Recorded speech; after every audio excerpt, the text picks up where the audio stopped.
শুক্রবার রাত 11:30 মানেই এনটিভিতে নেমে আসে রূপকথার রাত। ভিউয়ার্স, রূপকথার রাত নিয়ে আমি নীল এবং সায়েম হাজির হয়ে গেছি। ঠিক আছে, আমি নীল তো, আমি তো নীল, আজকেও নীল। আমি আর নীল, মানে আমি নীল আর সে হচ্ছে সবসময় নীল কিছু একটা তার পরনেই থাকে। সায়েম আছে আমার সাথে, আমরা দুজন মিলে ওয়েলকাম করছি এই মুহূর্তে যারা টিভি সেটের ওপারে বসে আমাদেরকে দেখছেন। আগামী কিছুটা সময় আমাদের সঙ্গে কাটবে আড্ডায়, আনন্দে, কারণ রূপকথার রাত মানেই জানেন যে আমাদের সামনে একজন তারকা অতিথি বসে থাকেন। আমরা চেষ্টা করি সমাজের বিভিন্ন জায়গা থেকে বিভিন্ন সেক্টরের যারা কাজ করেন এবং সেই কাজের জায়গায় নিজের কাজ দিয়ে চারপাশটা উজ্জ্বল করেন সেই ধরনের মানুষকে নিয়ে আসতে। আজকে যিনি আমাদের সাথে আছেন তার আসলে পরিচয় অনেকগুলোই বলতে হয়। তিনি পর্দার সামনের মানুষ, পর্দার পেছনের মানুষ, তার সাথে বহু বছর ধরে বাংলাদেশের নাট্য জগতের খুবই শক্তিশালী একটি নাম, সেটা মঞ্চ হোক কিংবা টেলিভিশন হোক, সেটা অভিনয় হোক কিংবা নাটক লেখায় হোক কিংবা পরিচালনায় হোক, তিনি আমাদের সবার প্রিয় এবং শ্রদ্ধেয় বহুমুখী প্রতিভার অধিকারী, আমাদের পছন্দের অভিনেতা, পছন্দের মানুষ, পছন্দের রচয়িতা, পছন্দের ডিরেক্টর রনক হাসান। রনক ভাই, ওয়েলকাম টু দ্য শো। মানে তোমরা আমাকে এমন প্রশংসা করেছো, আমি ফুলে কিন্তু শার্টের বাটন খুলে গেছে। শার্টের বাটন খুলে গেছে, হ্যাঁ শার্টের বাটন লাগানো ছিল আর না। মানে আমি খুবই আসলে কি বলবো, তোমাদের এত এত প্রশংসা এবং আমি আসলে কিছুই না। আমি আসলে আমি রনক, আমি মানুষ, আমি মানুষ। একজন মানুষের অনেকগুলো পরিচয় থাকে, কিন্তু সবচাইতে বড় পরিচয় মানে মানুষের মতো মানুষ হবার যে সাধনা, সেটাই আসলে সবচাইতে কঠিন কাজ। সেটাই মনে হয় ভাই বোঝাতেই সেটা আসলে রেজাল্ট দেওয়ার সময় এখনো আসে নাই। মানে আমি অ্যাজ আ হিউম্যান বিইং, মানুষ হিসেবে কেমন, সেটা জাজমেন্টের সময় কিন্তু এখনো না। মানে আমি চেষ্টা করি, আমি ভালো মানুষ হবার চেষ্টা করি, আমি চেষ্টা করে যাচ্ছি, কিন্তু আমি আসলে ভালো মানুষ হয়ে উঠেছি কিনা সেটা আসলে এখনো নিশ্চিত না।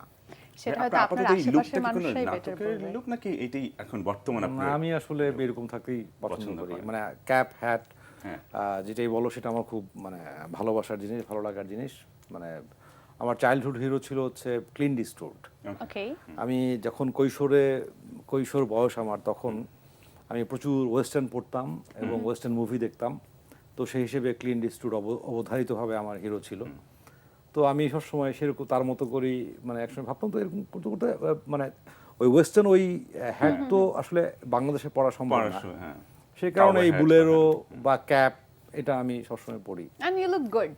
হ্যাঁ, ক্যাপ, গ্লাসেস এন্ড ওভারঅল। কিন্তু নরমালি যেটা হয়, যাদের অনেক বেশি সুন্দর চুল থাকে তারা সেটা দেখাতে বেশি পছন্দ করে এবং বারবার কিছুক্ষণ পরে একটু এরকম করতে পছন্দ করে। সেক্ষেত্রে না, ওই আমার কিন্তু ব্যাপারটা, আমার কিন্তু খুব সুন্দর চুল, হ্যাঁ এমন না যে টাক ঢাকার জন্য আমি ক্যাপ বা হ্যাট পরছি। সবার স্টোরি এক না আর কি। মানে আমি আসলে খুব ইন্ট্রোভার্ট, তো মানে অন্তর্মুখী, তো যে কারণে আসলে নিজেকে ঢেকে রাখতেই পছন্দ করি। আচ্ছা, ব্যক্তি জীবনে কি আসলে অনেক বেশি ইন্ট্রোভার্ট? আমি তাই।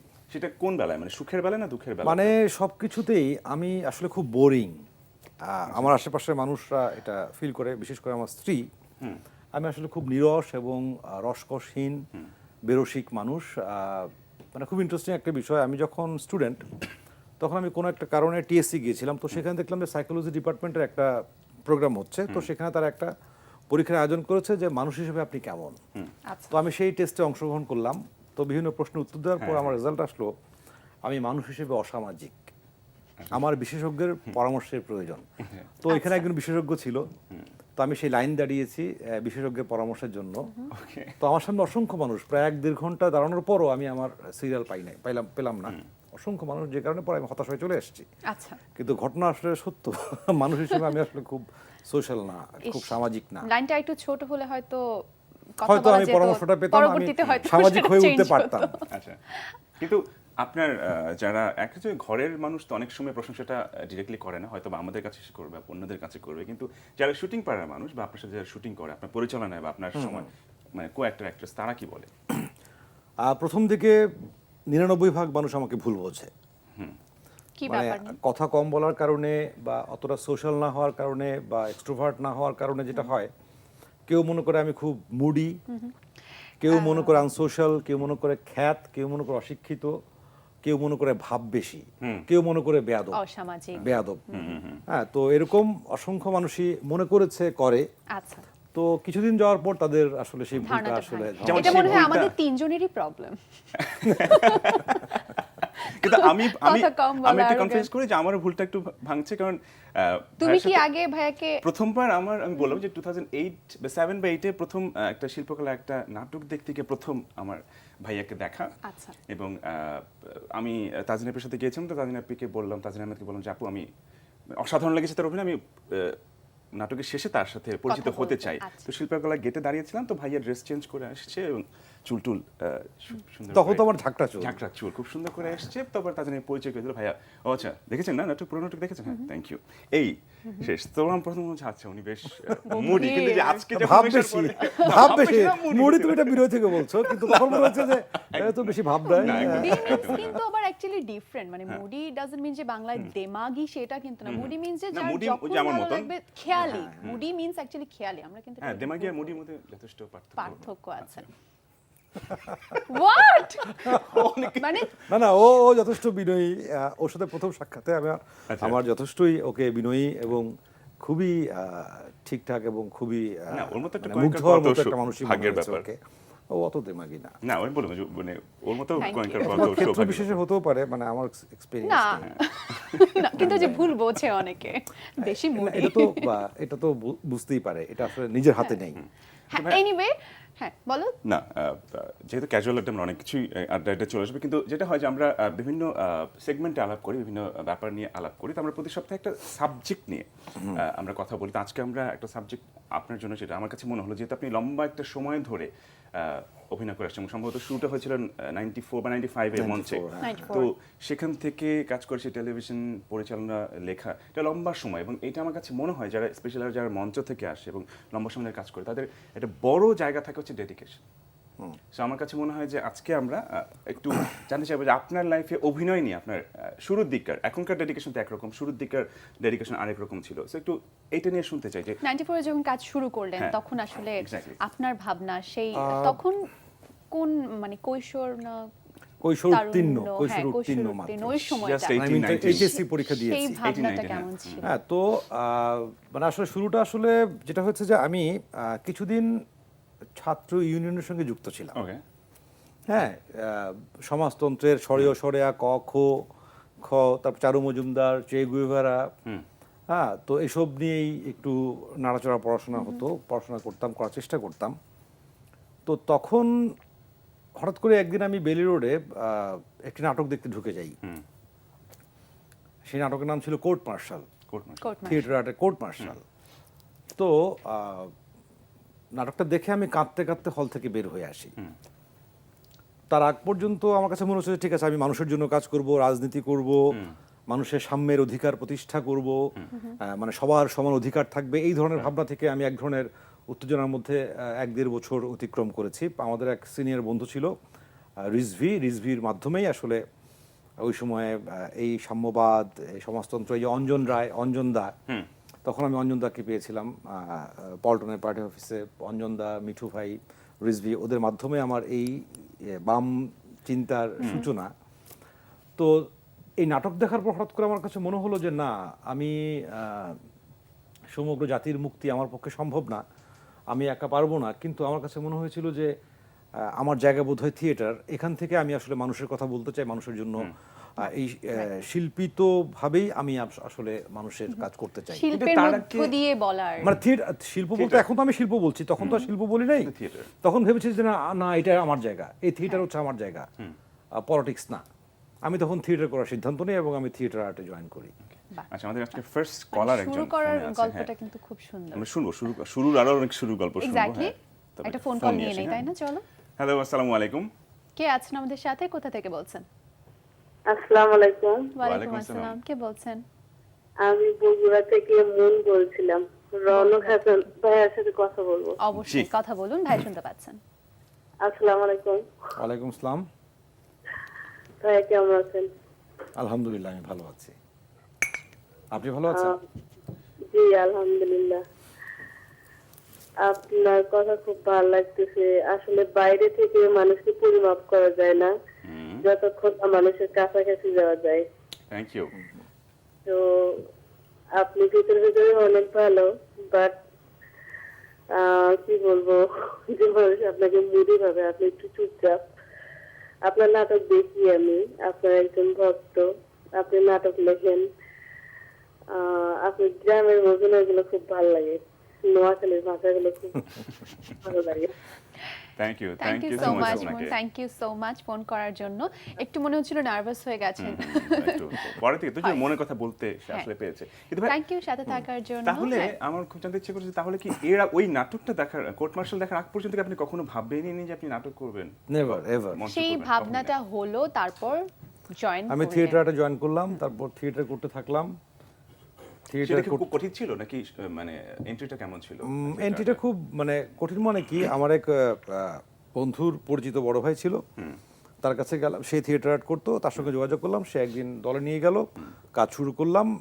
ওই ঘর ঝাড়ু দেওয়া থেকে শুরু করে হচ্ছে আমার কাজ শুরু হয়েছে। আসলে আমরা রিহার্সাল করতাম হচ্ছে বাফাতে, মতিঝিল বাফায়, মানে মতিঝিল প্রাথমিক বিদ্যালয় যেটা ছিল, সেখানে আমরা একটা স্কুল ঘরে রিহার্সাল করতাম। বিকেল বা সন্ধ্যাবেলায় মনে হয় সন্ধ্যা থেকে হ্যাঁ, হতো। সন্ধ্যা তো থেকে, বিকেল বেলা এসে সমস্ত বেঞ্চ সরিয়ে হ্যাঁ। পুরো রুমটা ঝাড়ু দিয়ে মুছে পরিষ্কার করে তারপর সেখানে থিয়েটার হতো। আবার যাওয়ার সময় আমরা আবার টেঞ্চ, বেঞ্চগুলো হ্যাঁ। সব বসিয়ে দিয়ে আবার ফেরত যেতাম। এভাবেই আসলে থিয়েটারটা শুরু। এবং সম্ভবত যদি ভুল না করে থাকি, আপনার প্রথম যেই মঞ্চনাটকে আপনি জায়গা পেয়েছিলেন কাজ করার, সেখানে আপনার কোনো ডায়লগ ছিল না? না, আমার প্রথম অভিনয় ছিল হচ্ছে প্রহেলিকা নাটক, প্রহেলিকা। প্রহেলিকা নামে একটা নাটকে। তার ডিরেক্টর ছিল আজিজুস সামাদ। তো সেই নাটকে আমি প্রহরী, রোমান সাম্রাজ্যের প্রহরী, রোমান সৈনিকের প্রহরীর চরিত্র পেয়েছিলাম, যেটা রাজার পেছন পেছন থাকতে হবে। মানে বল্লম নিয়ে যেতাম, এবং মাস্ক পরা থাকতো, খালি চোখ দেখা যেত, মানে কেউ চিনতে পারতো না যে এটা আমি। তো মানে যে বলতাম বলাও যে- যাবে না যে ওটা কিন্তু আমি ছিলাম। হ্যাঁ, যে আগেই বলে দিতাম আমার বন্ধু বান্ধব বা যারা পরিচিত দেখতে যেত যে শোন, ওই ডান দিকে লম্বা যে ছেলেটা, ওইটা আমি, বল্লম নিয়ে দাঁড়িয়ে ওইটা আমি আছে। কিন্তু, বুঝছো? মানে দুজনের মধ্যে একজন আর কি।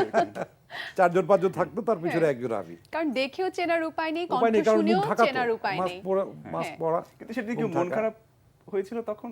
না, তখন তো আমি মাত্র থিয়েটারে ঢোকার 4 না 5 মাসের মধ্যে আমি মঞ্চে দাঁড়িয়ে গেছি। হ্যাঁ। এটাই সো তখন অনেক। এটা আমার জন্য অনেক বিস্ময়কর ছিল যে এত দ্রুত আমি মঞ্চে দাঁড়িয়ে গেছি। সেটাও ডায়লগ না থাক, আসা যাওয়া হোক, হোয়াট এভার। কিন্তু মজার বিষয় হচ্ছে যে আমি দাঁড়িয়েছি ঠিকই, কিন্তু আমি 4টা শো পরেই আমি অন্যতম একটি প্রধান চরিত্রের সুযোগ পেয়ে যাই। বাহ।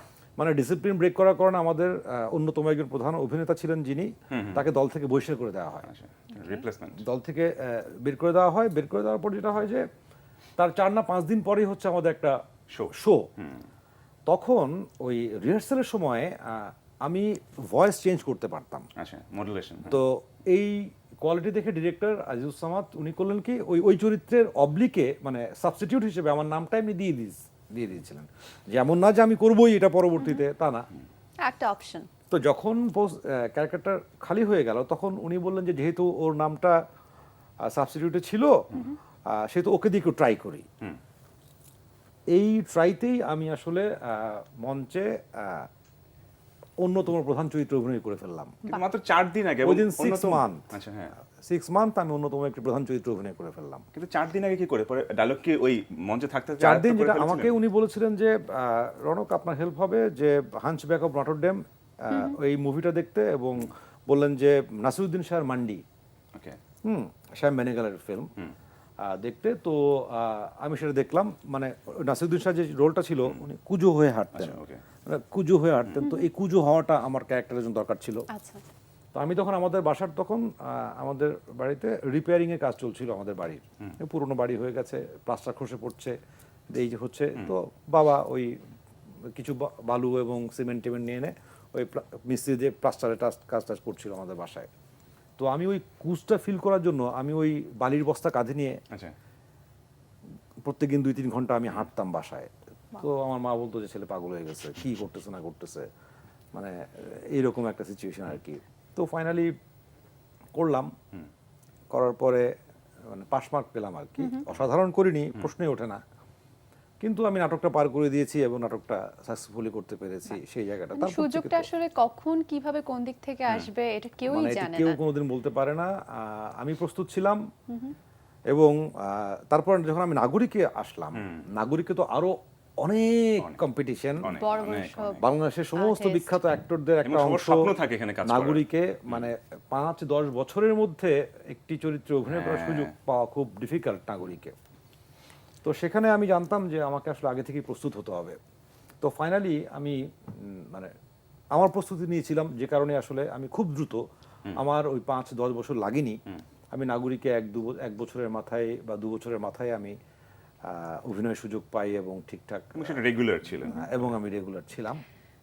তখন মানে অভিনয়টাই করছেন, মঞ্চ করছেন, তারপরে লেখালেখিতে আসলে ঠিক কবে থেকে সিরিয়াসলি ইনভলভড হয়ে গেলেন? সিরিয়াসলি আসলে প্রথমে তো ভাবিনি। ওই নাগরিকের থাকতেই বা থিয়েটারে থাকতেই ওই ওয়ার্কশপ হতো আমাদের, কর্মশালা। সেই কর্মশালা আমাদেরকে মাঝে মাঝে লিখতে বলতো, আচ্ছা 2 মিনিটের একটা গল্প লেখো, 3 মিনিটের একটা গল্প লেখো, বা একটা ইম্প্রোভাইজ করো। আচ্ছা, তো এটা করতে করতে 2 মিনিট 3 মিনিটে লিখতে লিখতেই আমার কাছে মনে হলো আচ্ছা আমি একটু বেশি লিখি। ঠিক আছে, তখন আমি বললাম যে ঠিক আছে, মঞ্চ তো অনেক কঠিন, টেলিভিশন নাটক লেখা শুরু করি। তো আমি 2004 টেলিভিশন নাটক না আরো আগে, আরো আগে কবে লিখেছিলেন প্রথম? 97। বাহ, ওটাও অলমোস্ট কিশোর বয়সী বলা যায়। অলমোস্ট মানে 18-19 বছর তো বয়সে তরুণ। বড় হয় যে আমি বেস্ট, পৃথিবীর সবচেয়ে, আমি হচ্ছে ভালো মানুষ, ভালো শ্রেষ্ঠ মানুষ, সবচেয়ে আমি সবচেয়ে সুদর্শন, আমি সবচেয়ে জ্ঞানী, আমি সবচেয়ে, এটাই ওই বয়সটা আর কি। একদম। তো আমি আমার হ্যাঁ মতো মানে করে উদ্দীপনার একটা সময়, 18 বছর বয়স মানে তো ওই ভিন্ন কিছু। বনফুলের একটি গল্প আছে, জৈবিক তাড়না। আচ্ছা, ওই জৈবিক তাড়নার মতো, যে 18 বছরের একটি ছেলে ট্রেনে উঠেছে, ওটা বসে স্টাইল করছে, চুলে এরকম করছে সেরকম করছে, হাঁটছে মারছে ভাব করছে, পুরো বগিতে, সমস্ত বগিতে সবার মানে দৃষ্টি আকর্ষণ করার জন্য সে যা যা করা দরকার, কথা বলছে, এই করছে সেই করছে, সে হাত নাড়ছে, এখানে বসছে, উঠে যাচ্ছে, আবার একটু চুলে এরকম করছে, এরকম করছে, এরকম এরকম এরকম করতে করতে করতে মানে যখন মানে জার্নিটা শেষ হলো, ট্রেনটা একটা স্টেশনে থামবে, এই সময় ঠিক ওইভাবেই জৈবিক মানে ওই বয়সের কারণেই সে উত্তেজনায় সে ট্রেন থেকে লাফ দিল, Okay. লাফ দিয়ে সে ট্রেনের নিচে চলে গেল। ওকে, এটা হচ্ছে মনোপুরের গল্প, জৈবিক তাড়না। Okay. হ্যাঁ, তো ওই বয়সটা আসলে এরকম যে আমি বেস্ট, আমি সেরা, আমি অমুক, আমি অমুক, তো ওই রকম বয়স আর কি। তো আচ্ছা আচ্ছা, শুনছি লেখালেখির গল্পটা প্রথম হ্যাঁ। লেখা, তারপর চালিয়ে যাওয়া, গল্পগুলো গল্প মাত্র শুরু হলো আমাদের, আছে, হ্যাঁ। সেটা একটু নিয়ে নেই। সেটা নিয়ে। হ্যালো, আসসালামু আলাইকুম। হ্যালো, আসসালামু আলাইকুম। ওয়ালাইকুম ওয়ালাইকুম আসসালাম, আসসালাম, কে কে বলছেন আছেন কোথা আমাদের থেকে? সাথে? জি, আমি জামালপুর থেকে ফারুক আহমেদ হ্যাঁ, বলছিলাম। আগে কথা হয়েছে আপনার সাথে, আপনার সালামটা হ্যাঁ, আমাকে ঠিক অবশ্যই। বুঝেছে, হ্যাঁ। জি বলুন। হ্যাঁ, আমি রনক হাসান। অবশ্যই। রাউল সেই। হাসান আছেন আমাদের সাথে, কথা বলুন। হ্যালো, আসসালামু আলাইকুম। ওয়ালাইকুম আসসালাম, ভালো আছেন? ভাই, আপনি আমার একজন খুবই প্রিয় অভিনেতা এবং প্রিয় নির্মাতা। আপনার কাজগুলো আমি দেখি, আমার খুবই ভালো লাগে। তো আপনার কাছে একটা প্রশ্ন, সেটা হলো যে আমাদের বাংলা নাটক তো অনেক সমৃদ্ধ নাটক, কিন্তু তারপরেও কয়েক বছর যাবত আমরা দেখছি যে আমাদের পাশের দেশে যে চ্যানেলের প্রতি যে সাধারণ দর্শকের একটা আসক্তি, এটা খুবই মানে দুঃখজনক। আমাদের এত সমৃদ্ধ নাটক থাকা সত্ত্বেও পাশের দেশের প্রতি আসক্তি, এটা আমাদের সংস্কৃতির জন্য, আমাদের নাটকের জন্য খুবই একটা মানে দুঃখজনক ব্যাপার। তো কিভাবে আমরা আমাদের এই দেশীয় সংস্কৃতির প্রতি, বিশেষ করে আমাদের দেশীয় চ্যানেলের প্রতি, এই দেশ আমাদের দর্শকগুলোকে আবারও আকৃষ্ট করতে পারি, আমাদের নাটকগুলোর প্রতি আমাদের দর্শকদেরকে কিভাবে আবারও ফিরিয়ে আনতে পারি, এটা আপনার কাছ থেকে জানতে চাই। আপনাকে অনেক অনেক ধন্যবাদ, আপনি রেগুলার থেকে ফোন করেন। আপনি যে বাংলা নাটক এবং বাংলাদেশের প্রোগ্রাম, টিভি চ্যানেল প্রোগ্রাম পছন্দ করেন, সেটা কিন্তু ভালো করে জানেন। আমাদের দেশে কিন্তু এই ফারুকের মতো মানুষও কিন্তু কম নেই, সেটাও কিন্তু আমরা জানি। সেটাই। তারপরও ভাইকে একটা প্রশ্ন যেটা হচ্ছে করেছেন যে উনি খুব ইম্পর্টেন্ট এবং খুব ভালো একটা প্রশ্ন করেছেন, কিন্তু মুশকিলটা হচ্ছে কোথায়? আমি একটি ভালো নাটকে অভিনয় করলাম, সেটার ভিউ ইউটিউবে হয় 10,000, আর একটি যে নাটক আমি রিজেক্ট করেছি যে হ্যাঁ, এটি একটি কোনো মতেই একটি ভালো Quality। নাটক নয়, কোয়ালিটি প্রোডাক্ট হবে না, সেটি অন্য কারো অভিনেতা দ্বারা অভিনীত হওয়ার পর যখন ইউটিউবে ওঠে, সেটা তখন মিলিয়ন মিলিয়ন ভিউ হয়, তখন আসলে ভালো সংজ্ঞাটা আসলে কি, সেই বিষয়ে আসলে প্রশ্ন জাগে। মানে তাহলে কি আমি ভালো বুঝি না? আমি ভালো মনে করে যে কাজটি করলাম সেটির অডিয়েন্স মাত্র 10,000, আর যেটি আমি রিজেক্ট করলাম যে এই নাটকে আমি অভিনয় করব না, সেটি যখন অন্য কেউ করার পর, তৈরি হওয়ার পর ইউটিউবে আপলোড হচ্ছে এবং সেটি যখন মিলিয়ন মিলিয়ন ভিউ হচ্ছে বা পপুলার হচ্ছে, তখন আসলে ভালো সংজ্ঞাটা আসলে পাল্টে যাচ্ছে। মানে আমার কাছে মনে হয় যে আসলে, আমার কাছে এখন মনে হয় যে ভালো কি আসলে আমি বুঝি না। ভালো আসলে এটা একেবারেই পার্সপেক্টিভ, মানে এটি একটি দৃষ্টিভঙ্গি, মানে এটি এক এক অ্যাঙ্গেল থেকে এক এক রকম জনের কাছে এক এক রকম মনে হবে। আমার কাছে যা ভালো, একেকজনের তোমার কাছে সেটা perspective। খারাপ। সো আমাদের অধিকাংশের রুচি, আমাদের জাতিগতভাবে আমাদের রুচির অবক্ষয় হয়েছে। মানে এটি ফারুক সাহেব আপনাকে বলছি, জাতিগতভাবে আমাদের রুচির অবক্ষয় হয়েছে, সেখানে আপনি এবং আমার মতো মানুষ সংখ্যালঘু। পাশের দেশের সাথে উনি আসলে তুলনা দিচ্ছিলেন যে আমাদের এত ভালো নাটক হয়, এত ভালো প্রোডাকশন হয়, সেটা হচ্ছে তাহলে মানে এটাই মানুষ হচ্ছে কেন সেই পার্থক্য। যখন নাটকগুলো আমরা দেখে? ইন্ডিয়াতে যাই, ভারতে যাই, তারা তখন কিন্তু তখন আমাদের তারা কথা আমাদেরকে বলে। বলে যে আমাদের এইসব সিরিয়াল তো আমরা কেউ দেখিই না, হ্যাঁ, এগুলো তোমাদের জন্য উল্টোটা বানানো এটাই হয়। বলতে যাচ্ছি তারা আমি, কিন্তু exactly. ইউটিউবেও কিন্তু আপনি প্রচুর দেখবেন হ্যাঁ, বাংলা নাটকের নিচে হ্যাঁ। তাদের কমেন্টস থাকে। ইন্ডিয়ান মানুষরা আমাদেরকে বলে যে আমরা এসব ট্র্যাশ দেখি না, ওটা তোমাদের জন্য বানানো হয়। আমাদের দর্শক ওদের ট্র্যাশ দেখে। হ্যাঁ, তো আমি দর্শকের দৌড় দিচ্ছি না, কিন্তু আসলে এখন সময়টাই এমন যে এই জিনিসটাই মানুষ বেশি পছন্দ করছে। মানে আপনার আমার মতো মানুষ নয় ফারুক সাহেব, অধিকাংশ মানুষ বাংলাদেশে আরো অন্যরা। সো আসলে ভালো কাজ আমি চেষ্টা করলেই তো হবে না। আমি একটি ভালো কাজ করলাম, সেটি বিক্রি হলো না। আমি অসংখ্য গল্প আছে আমার, মানে আমি নাট্যকার হিসেবে তো একসময় পপুলার ছিলাম অনেক, এবং পেশাদার নাট্যকার ছিলাম আমি। আমার যে গল্পগুলো বিক্রি হয়নি, হ্যাঁ, যে গল্পগুলো আমি লিখেছিলাম কিন্তু কোনো ডিরেক্টর প্রডিউসার নেয়নি, কাজ করতে চাই না। কাজ করতে চাইনি, সেই নাটকগুলো আমি বানানো শুরু করি আমার নিজের জায়গা থেকে। হ্যাঁ, এবং আমি দেখি যে আমি যে স্ক্রিপ্টগুলো লিখে দেই, ফরমায়েশি কাজ যেগুলো, সেগুলো অনেক পপুলার হয়। আর আমি নিজের তাগিদে অন্তর যে থেকে, গল্পগুলো লিখে আমি বানাই বা কাউকে দেই, সেই কাজগুলো পপুলার হয় না। আচ্ছা, সেখানে বাংলাদেশের শ্রেষ্ঠ অভিনেতারাই অভিনয় করতো, অভিনেত্রীরা অভিনয় করতো, বাংলাদেশের ওয়ান অফ দ্য বেস্ট ডিরেক্টরেই নির্মাণ করতো, সেখানে কোয়ালিটি কোনো সমস্যা ছিল না। তাহলে সমস্যাটা ঠিক কোন জায়গায় বা কেন? সমস্যাটা হচ্ছে আমাদের এটা রুচির অধপতন। আচ্ছা, আমাদের আমরা- অধিকাংশের, বাংলাদেশের মানুষের অধিকাংশের রুচি এত পতন হয়েছে। শুধু রুচি কেন, নৈতিকতার পতন। আমরা আমাদের সন্তানকে অনৈতিক কাজ শেখাই, অনৈতিক কাজ করতে বলি, প্রত্যক্ষভাবে বা পরোক্ষভাবে। আমি আমার সন্তানের সামনে যত্রতত্র ময়লা ফেলছি, আমি আমার সন্তানের সামনে যত্রতত্র থুতু ফেলছি, আমি আমার সন্তানের সামনে যা তার রকম ভাষা ব্যবহার করছি। হ্যাঁ, সো মানে আমি আমার সবকিছু সন্তানকে মিলিয়ে তো একটা শেখাচ্ছি হ্যাঁ, যে right. আমি আমার সন্তান, আমি গাড়ি ড্রাইভ করছি, আমি রং সাইড দিয়ে গাড়ি ঢুকিয়ে দিলাম, সে তো সেটা দেখে সে তো দেখছে right? যে এভাবেই হতে হবে। এইভাবে হতে হতে আজকে আমাদের যেটা হয়েছে, আমাদের 90% মানুষই আসলে এইভাবে অভ্যস্ত হয়ে গেছে, এটাই নিয়ম।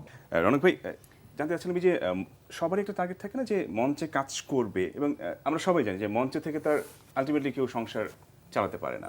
তো মঞ্চ থেকে নাটকে আসবে, তো আপনার কি এই ধরনের কোনো প্ল্যান ছিল যে মঞ্চ থেকে নাটকে আসবো, বা সেটা একসময় সেটা পেশা হবে? সাইমের এই প্রশ্নের উত্তরটা আমরা শুনবো, তার আগে একটা ফোন ফোন কল নিয়ে নিয়ে এসে, নিতেছি। একজন দর্শক অপেক্ষা করছেন অনেকক্ষণ ধরে। হ্যালো, আসসালামু আলাইকুম। Hello, Hello. আসসালামু আলাইকুম। ওয়ালাইকুম আসসালাম। কে কে বলছেন বলছেন? থেকে? জি, আমি শেরপুর থেকে মোর্শেদ বলছি। শেরপুর থেকে Actually মোর্শেদ। আমি একজন গভর্নমেন্ট চাকরিজীবী আর কি। জি। আচ্ছা, রূপকথার যে ইয়াটা রাত। রাত, জি। সে আমি প্রায় দেখি। বিশেষ করে আপনাকে ওইভাবে চিনি না, কিন্তু সায়েম আহমেদ যিনি আছেন আর কি, ওর পূর্বে থেকেই আমি দেখি। আচ্ছা, ওনার নাম ওনার- হচ্ছে ওনার নীল হুরের জাহান। উপস্থাপনা সহ অনেক কিছুই আমার ভালো লাগে। আসলে আমি একজন গভর্নমেন্ট চাকরি, হ্যাঁ, জি, আমি একজন সরকারি চাকরিজীবী। আচ্ছা, আমি এখানে ডিসি হিসাবে আছি। আচ্ছা, আচ্ছা। চমৎকার। এখন জেলা পরিষদে আমার পদায়ন হয়েছে, এখানে আমি চাকরি করছি আচ্ছা, থ্যাংক ইউ CEO ফোন হিসাবে। করার জন্য। অনেক আপনাকে অনেক অনেক ধন্যবাদ। এবং ধন্যবাদ। কথা রাতে স্বাগত। আসলে এইসব অনুষ্ঠানে তো আমরা কথা এভাবে বলার সুযোগও পাই না। অনেক হ্যাঁ। সময় দেখা যায় ফোন দিলে লাইন বিজি থাকে, আর কিছুক্ষণের মধ্যে হয়তো আমরা চলে যাই। হুম হুম হুম, এই যে সায়েম যে উপস্থাপনা, ওনার উপস্থাপনাটা ভালো লাগে আমার। Thank এই you. জন্যই আর কি যে আপনাকে ধন্যবাদ যে আপনি যে মডেল অথবা আমাদের যে যারা পরিচালক, হুম। নাট্যকার অথবা যাদেরকেই আনেন মডেল, তাদের সাথে আপনাদের কথা দুইজনেরই অনেক ভালো লাগে আমার। Thank you, Thank thank you. you so much. আপনি আপনারা বুঝে যাচ্ছি হয়তো রেগুলার আমাদের প্রোগ্রামটা জানেন যে দেখেন। শুধু আপনাদেরকে অনেকেই দেখে, আমরাও দেখি, হ্যাঁ, অনেকেই দেখে আর কি। তো আজকের যে অতিথি আমাদের রনক হাসান, হ্যাঁ, ওনাকেও কিন্তু আমরা চিনি এবং ওনার নাটক আমরা দেখি, কিন্তু অ্যাকচুয়ালি মনে করতে পারবো না যে কোনটা দেখেছি। কিন্তু আধুনিক সমাজের যে আধুনিক বিভিন্ন নাটক কিন্তু আমাদের ভালো লাগে একেবারেই। যে আমরা হুম, আমি তর্ক করতে চাই না আর কি, যে কিছুক্ষণ আগে একটা উনি ভালো একটা জবাব দিয়েছেন ফারুক সাহেবের, হুম, যে আসলে ইন্ডিয়ান নাটকও আমরা দেখে থাকি, কিন্তু বাংলাদেশের নাটক অনেক দেখি। ঈদে কিন্তু আমরা প্রচুর বাংলাদেশের নাটক দেখে থাকি। সবাই বাংলাদেশের সবাই দেখে এবং ওয়েট করে হুম। তারা যে একটা ভালো নাটক আমরা দেখবো। এবং বাংলাদেশের যে এখন যে অভিনয় করে যারা, তারা কিন্তু ভালো অভিনয় করে। আমরা দেখে থাকি, অনেক ভালো অভিনয় করে। আমার রওনক হাসান মহোদয়ের কাছে আমার একটি কথা আশাবাদ যে আপনারা একটু আরো ভালো ভালো কিছু যদি নাটক লেখা যায়, তাহলে কিন্তু আমাদের অভিনয় শিল্পী যারা আছে তারা অন্যদিকে মনোযোগ যাবে না, সেটা আমি নাই বলি। তারা নাটকের ব্যস্ততা এবং নাটকের যে শুটিং এগুলা করতে তারা ব্যস্ত থাকবে এবং অন্য কিছুতে যাবে না। আমরা আরো ভালো ভালো অভিনয় পাবো, ভালো নাটক পাবো এবং আমাদের সংস্কৃতি নিয়ে কিন্তু অনেক নাটক লেখা আছে। আপনারা হয়তো সেই দিকেই যাচ্ছেন এবং সেইভাবেই লিখছেন। আমরা যেভাবে আপনারা নাটক রচনা করে থাকেন এবং যেভাবে পরিচালনা করে থাকেন সেগুলো অনেকটাই ভালো। কিন্তু আমার একটি আছে যে আপনারা নাটক যখন টিভিতে দেওয়া হয় তখন হয়তো সৌজন্য হিসাবে যে বিভিন্ন অ্যাডভার্টাইজমেন্ট হয় আর কি, যে বিজ্ঞাপন দেওয়া হয়, সেই বিজ্ঞাপনের লেন্থটা একটু কমানো যায় কিনা। যে কিছু ক্ষেত্রে দেখা যায় যে আপনার নাটকটা দেখতে চাচ্ছি, সেখানে বিজ্ঞাপন এসে হয়তো একটু আপনার নাটকটা আমি দেখতে পারলাম না, চলে গেলাম। এরকম ধরনের কিছু ব্যবস্থা হয়তো কিছু কিছু জায়গায় হচ্ছে, যে বিজ্ঞাপন কমিয়েও নাটক হচ্ছে, যে স্বল্প বিরতি নাটক, সেগুলো কিন্তু ভালো হয়। যেরকম আজকে আমরা একটা নাটক, আজকে টেলিফিল্ম আমরা শুক্রবারে দেখেছি, ভালোই লেগেছে। যে আপনার এখানে আফগান মিশো আর একজন নতুন আমাদের অভিনেত্রী, নামটা এখন স্মরণ নেই। এনিওয়ে তারপর ইটস আপনাকে ওকে, থ্যাংক অনেক ইউ। অনেক ধন্যবাদ যে আপনি আপনি নাটক দেখেন, দেখেন, এটা আমাদের হ্যাঁ, অনুষ্ঠান বড় ব্যাপার। দেখেন এবং ভালো কাজ জি, জি, প্রত্যাশা জি, করেন, আমি এই নাটক ব্যাপারটাই দেখি, ভালো। আপনাদের মতো আপনারা দর্শকরা ভালো, যদি নাটক আমরা আশা করি যাতে আমরা আরো ভালো ভালো নাটক দেখতে পারি। আমরা অবশ্যই। আজকে যারা এই যে রওনক হাসান ওনার Thank you. নাটকে উঠে অবশ্যই। আসার যে জীবনীটা শুনলাম আর কি, জীবনী আপনাদের মাত্র আমরা কাছ শুরু থেকে করেছি শুরু আসলে, করেছি, তো লম্বা আরো সময় শুনবো, আরো, আশা করি হ্যাঁ। সাথেই তো থাকবেন। আর ধন্যবাদ আপনাদের আপনাকে, মতো দর্শক যদি সাহেবকেও বাংলা ধন্যবাদ। নাটকের সাথে Thank থাকে you. তাহলে যে কিন্তু আপনারা- ভালো কাজ হবে। Thank you. Thank you so much. এই যে নাটক নিয়ে ভাবেন, নাটক দেখেন, এভাবেই সাথে থাকবেন আশা করি। আমাদের কাছে আরেকটা ফোন কল আছে, আমরা একটু সেটা শেষ করে তারপর আড্ডায় ফিরি। আড্ডায় ফিরি। হ্যালো, হ্যালো, আসসালামু আলাইকুম। ওয়ালাইকুম জি, আসসালাম, কে ওয়ালাইকুম বলছেন আসসালাম, কোথা কে থেকে? আছেন? আমি মাহবুব বলছি বগুড়া থেকে। আমি একজন শিক্ষক। জি বলুন। জি, থ্যাংক ইউ আপনাদের সো প্রোগ্রাম মাচ। ভালো লাগে। Thank you. আমার বয়স হচ্ছে 47, আচ্ছা। কিন্তু আপনাদের এই যে এত সুন্দর প্রোগ্রাম, তারপরেও কিন্তু এই প্রোগ্রামটা আমি বাদ দিই না, এটা আমি দেখি। আর যারা Thank গেস্ট you. হিসেবে আসেন তারা নিশ্চয়ই বগুড়া মানে বাংলাদেশের মধ্যে সেলিব্রিটি, তাদের কথা বা আপনাদের কথা ভালো লাগে। এটা একটা মানে কি বলবো, এটা আমার ফেভারিট একটা program. Thank you, thank you. আমাদের আজকের গেস্ট অভিনেতা, নাটক রচয়িতা, নাটক পরিচালক রওনক হাসান। তার সঙ্গে কিছু বলতে চান? জি রনক ভাই, সালাম আলাইকুম। ওয়ালাইকুম আসসালাম, ভালো আছেন আপনি? জি ভালো আছি। আপনি ন্যাচারালি ভালো অভিনয় করেন, আপনার অভিনয়টা হচ্ছে ন্যাচারাল। আর গ্রামীণ অভিনয় বা সবকিছু যে গ্রামীণ জীবন ভিত্তিক অভিনয়গুলো বেশি ভালো লাগে। একটা অভিনয় আমার ডাক কাটে, সেটা হচ্ছে মা। কোন একটা নাটক করছিলেন সম্ভবত মার সঙ্গে। ওটি আমার লেখা এবং আমার পরিচালনা ছিল। বাহ, হ্যাঁ, আপনার মাকে খুব ভালোবাসেন, ওয়াইফের কারণে মার সঙ্গে আপনার একটা ডিস্টেন্স, এটা আমার খুব ডাক কাটে। আমার মা যদি আমার সাথে আছে, আমি অনেক মার কথা মনে করি যে আপনার মতো যে যারা হয়তো বাংলাদেশের বিভিন্ন প্রেক্ষাপটে মাকে এরকম কষ্ট দেয় বা ইয়ে করে, তাদের কথা চিন্তা করে যে আপনি নাটকটা দেখছেন, এটা কিন্তু অনেক রিয়েলাইজেশন একটা নাটক। তো আমি I am proud of you. Thank you, thank Thank you you সুন্দর so করে much. বলার একটা জন্য। ভালো কথা বলেছেন উনি, আমার মা নামে আমার লেখা, আমার পরিচালনা এবং আমার অভিনয়। হ্যাঁ, উনি কিন্তু আপনার অভিনয় দেখেছেন, সেটা দাগ কেটেছে। অনেক সময় আমরা পর্দায় যাকে দেখি তাকেই মনে রাখি। উনি হয়তো জানতেন না আপনাকে, উনি বা আজকে আপনার মতো জানতে যারা পারবেন দেখছেন ব্যাপারটা। নাটকটির লেখা, নাটকটির পরিচালনা সবকিছুই আসলে রওনক মানে হাসানের আমি সঙ্গে সবসময় মনে নাটকটা করি নিয়ে। যে ফিকশন বা ড্রামা এন্টারটেইনমেন্ট অবশ্যই, তো সেই সাথে শুধু এন্টারটেইনমেন্টেও আমি আবার বিশ্বাসী না, সাথে আসলে মানে আমার কাছে মনে হয় যে একজন ডিরেক্টর হচ্ছে একজন ফিলোসফার।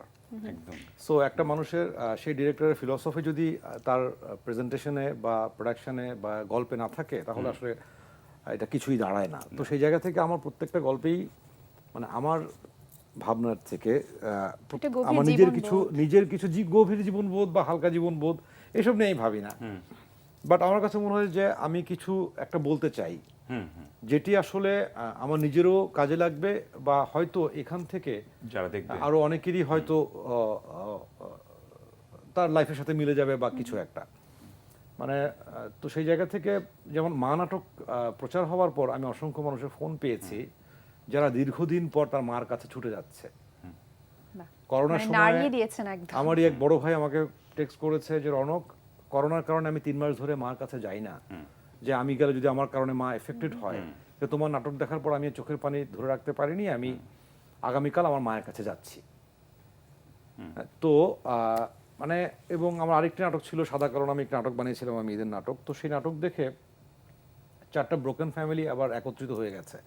আমার মিউজিক ডিরেক্টরের শালিকা, আমার মিউজিক ডিরেক্টর মিউজিক করছিল, তো তার শালিকা তার হাজবেন্ডের সঙ্গে 2 মাস ধরে সেপারেশনে আছে, তো তার বোনের বাসায় আছে দুলাভাই। তো সারা রাত ধরে সে মিউজিক করছিল, সে পিছন থেকে বসে দুলাভাইয়ের পিছনে বসে পুরো নাটকটা দেখেছে। মিউজিকের সময়, হ্যাঁ। পরদিন সকালবেলা আমার মিউজিক ডিরেক্টর দেখলেন তার শালিকা নাই, কই কই কই কই কই, পরে জানা গেল সে তার হাজবেন্ডের কাছে ফিরে গেছে। রিয়েল লাইফ তো স্টোরি। এই যে ফিকশনের যে শক্তি, নাটকের যে শক্তি, গল্পের যে শক্তি, আমার স্পষ্ট মনে আছে আমার প্রথম প্রডিউস করা এবং লেখা নাটক, সেই নাটকটা প্রচার হওয়ার পর আমি রিক্সায় করে যাচ্ছিলাম, হঠাৎ করে এক মধ্যবয়স্ক লোক আমার রিক্সার সামনে হাত তুলে তোমাকে? দাঁড়ালেন। হ্যাঁ, দাঁড়িয়ে আমার রিক্সা থামিয়ে দিলেন। তারপর সে আমার হাত ধরে বলছে, বাবা আমি ঢাকা কলেজে ইংরেজি পড়াই, আমি তোমার ওই নাটক দেখেছি, দেখার পর থেকে আমি অসম্ভব কেঁদেছি এবং আমি মনে মনে তোমাকে খুঁজতাম যে কবে তোমাকে আমি, যদি কোনোদিন তোমাকে আমি সামনে পাই, আজকে পেলাম। হ্যাঁ, তো আসলে ফিকশনের এই শক্তিগুলো আসলে খুব মানে আসলে মানে এই কারণেই ফিকশনকে সবাই ভয় পায়। যেমন টেলিভিশন, এই যে টেলিভিশনের টক শোতে গভর্নমেন্টকে নিয়ে বা যে কোনো পেশার মানুষকে নিয়ে বা যে কাউকে নিয়ে হাজার হাজার কথা হয়ে যাচ্ছে, দুর্দান্ত মানে যত অনেক কথা বলে ফেলা হচ্ছে। ঠিক আছে, আমাদের টক শোর যারা অতিথি থাকেন তারা বলেন, দেশ নিয়ে সমাজ যে কোনো কিছু বলতে পারেন তারা, কিন্তু তার 1% আমরা নাটকে বলতে পারি না, সেটা সেন্সর হয়ে যায়। তার কারণটা হচ্ছে যে নাটকের এমন শক্তি বা ফিল্মের এমন শক্তি যে মানুষকে মোটিভেট করে একদম। হ্যাঁ, তো এই জন্যই আসলে মানে বিষয়গুলো, মানে মানুষ ফিকশন ভালোবাসে, নাটক ভালোবাসে, সিনেমা ভালোবাসে এবং সেখান থেকে তার নিজের জীবনকে দেখে, নিজের জীবন যাপন থেকে দেখে। আমিও গত পরশুদিনই আমি একটা ফিল্ম দেখছিলাম নেটফ্লিক্সে, তো সেখান থেকে যখন একটি দৃশ্যে আমি দেখলাম যে একেবারে আমার নিজের জীবনের সাথে মিলে যাচ্ছে, হ্যাঁ, তখন আমি এবং দেখলাম যে আমার ওই ফিল্মের প্রোটাগনিস্ট যে ক্যারেক্টার, যে হিরো, সে যে ভুল করেছে সেই ভুল আমি নিজেও করেছি। হ্যাঁ, তখন আমার কাছে খুব খারাপ লাগা শুরু করলো যে আরে ইস, এই ভুলটা তো আমি নিজেও করেছি। হ্যাঁ, তখন আমি এক ধরনের মানে দহনে ভুগছিলাম, কষ্ট হচ্ছিল আমার যে না, আমি আর এই ভুল করতে চাই না, কারণ আমি দেখতে পাচ্ছি এই ভুল করার পর তার জীবনে কি কি ঘটেছে। আনফরচুনেটলি আমার জীবনে এখনো ঘটে নাই, কিন্তু আগামীকাল ঘটতেই পারে, সেটাই ঘটতে পারে। আমি সতর্ক হয়ে গেলাম যে না, আমি আসলে এই ধরনের ঘটনা আমি আর কোনোদিন করবো না। হ্যাঁ, তো এই যে ফিকশনের শক্তিটা, এটা কিন্তু আসলে অনেক বড় ব্যাপার। তো সে কারণেই আসলে মানে সত্যনিষ্ঠ, বস্তুনিষ্ঠ বা জীবন ঘনিষ্ঠ গল্প মানুষ বা কর্তৃপক্ষ প্রচার করে না, করতে চায় না। মানে শিল্পের শক্তি আসলে, হ্যাঁ, ফিকশনের সেটাই। শক্তি বলি বা শিল্পের মানে আমরা শক্তি। প্রেম, ফুল, লতাপাতা, গ্রাম্য কমেডিতে মজে থাকলেই বোধহয় খুশি। লাইফের কোনো ক্রাইসিস আমরা দেখতে চাই না ফিকশনে, বা দর্শক দেখতে চাইলেও অনেকেই চান না এটা দেখাতে। এই ঘটনাটা আসলে ঘটে। কিন্তু এক্ষেত্রে কিন্তু একটা ব্যাপার রয়েছে ভাইয়া, যেমন আজ থেকে 10-12 বছর আগে আমরা একটা শব্দ শুনতাম, যে শব্দ শুনলে খুশি হতাম, সেটা হচ্ছে জনপ্রিয়তা। আর এখন আমরা নতুন শব্দ শুনি, সেটা হচ্ছে ভাইরাল। না, এই মানে মুশকিলটা কোথায় জানো, জনপ্রিয়তা আর পরিচিতি পাওয়া দুটো এক বিষয় নয়। একদম না, একদম এক্স্যাক্টলি এক বিষয় নয় না। আহ, অনেক আমার মানুষের চেয়ে কাছে পরিচিত 100 গুণ বেশি ফলোয়ার হয়তো অন্য কারো আছে, তাকে মানুষ চেনে, তাকে দেখে হাসে, হাহা করে, হিহি করে, কিন্তু ভালো কি বাসে, হ্যাঁ, দ্যাটস ভেরি ইম্পর্টেন্ট। ভালোবাসে কিনা এটা একটা ভাববার বিষয়। মানে আমি মানে জীবনে তো টাকা কামাবার অনেক উপায় আছে। একদম। না, একটা মানুষকে চেহারা দেখে চেনা আর তার কাজ দেখে চেনা, দুটোর মধ্যে কিন্তু আসলে বেশ পার্থক্য বা আছে। কাজটা জানা এবং পছন্দ করা, দুটোর একজন মধ্যে ভয়ঙ্কর পার্থক্য আছে। ক্রিমিনালকেও মানুষ চেনে, আবার একজন ভালো অভিনেতাকেও মানুষ চেনে। সো দুটোর মধ্যে পার্থক্য আছে। এখন কেউ যদি চেনা নিয়ে সন্তুষ্ট থাকতে চায়, সেটা তার ব্যাপার।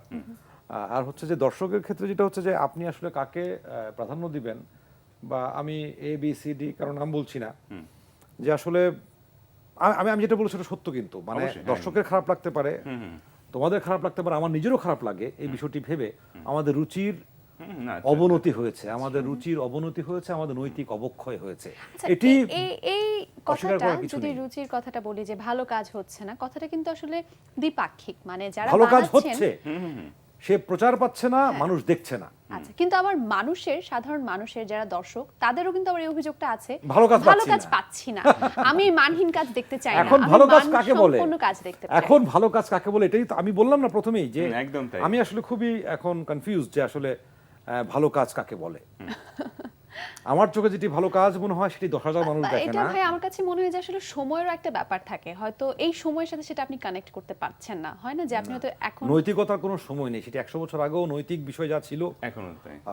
মানুষের 100 বছর পরেও যা আছে, এখন যা আছে, আগামী 100 বছর পরেও নৈতিক এটি তো একটি লাইন কনস্ট্যান্ট। হ্যাঁ, যে তোমার এপাশ নয় এপাশ, তো এই ভালো এবং মন্দ এর মাঝামাঝি কিছু নেই।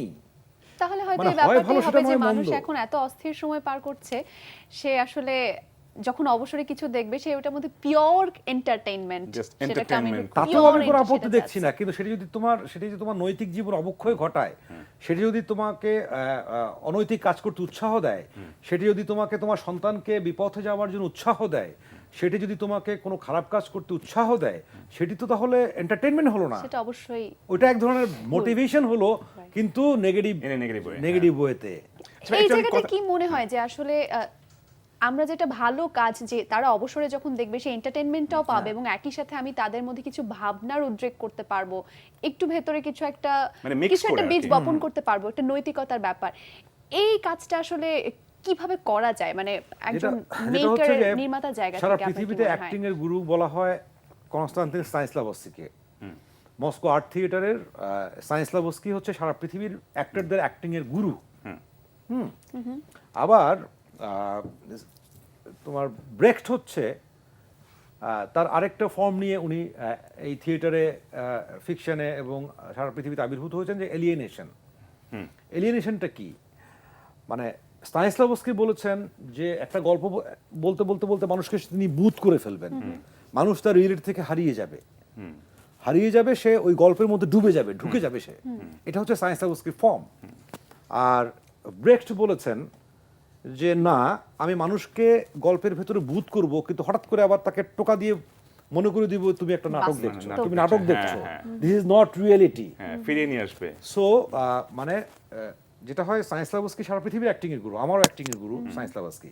Okay. তার অ্যাক্টিং মেথড দিয়ে আজকে আমি সারা পৃথিবীর সমস্ত অভিনেতা, শিক্ষিত অভিনেতারা, অশিক্ষিতরা না, শিক্ষিত যত অভিনেতা আছেন তার প্রত্যেকেরই গুরু হচ্ছে স্তানিস্লাভস্কি।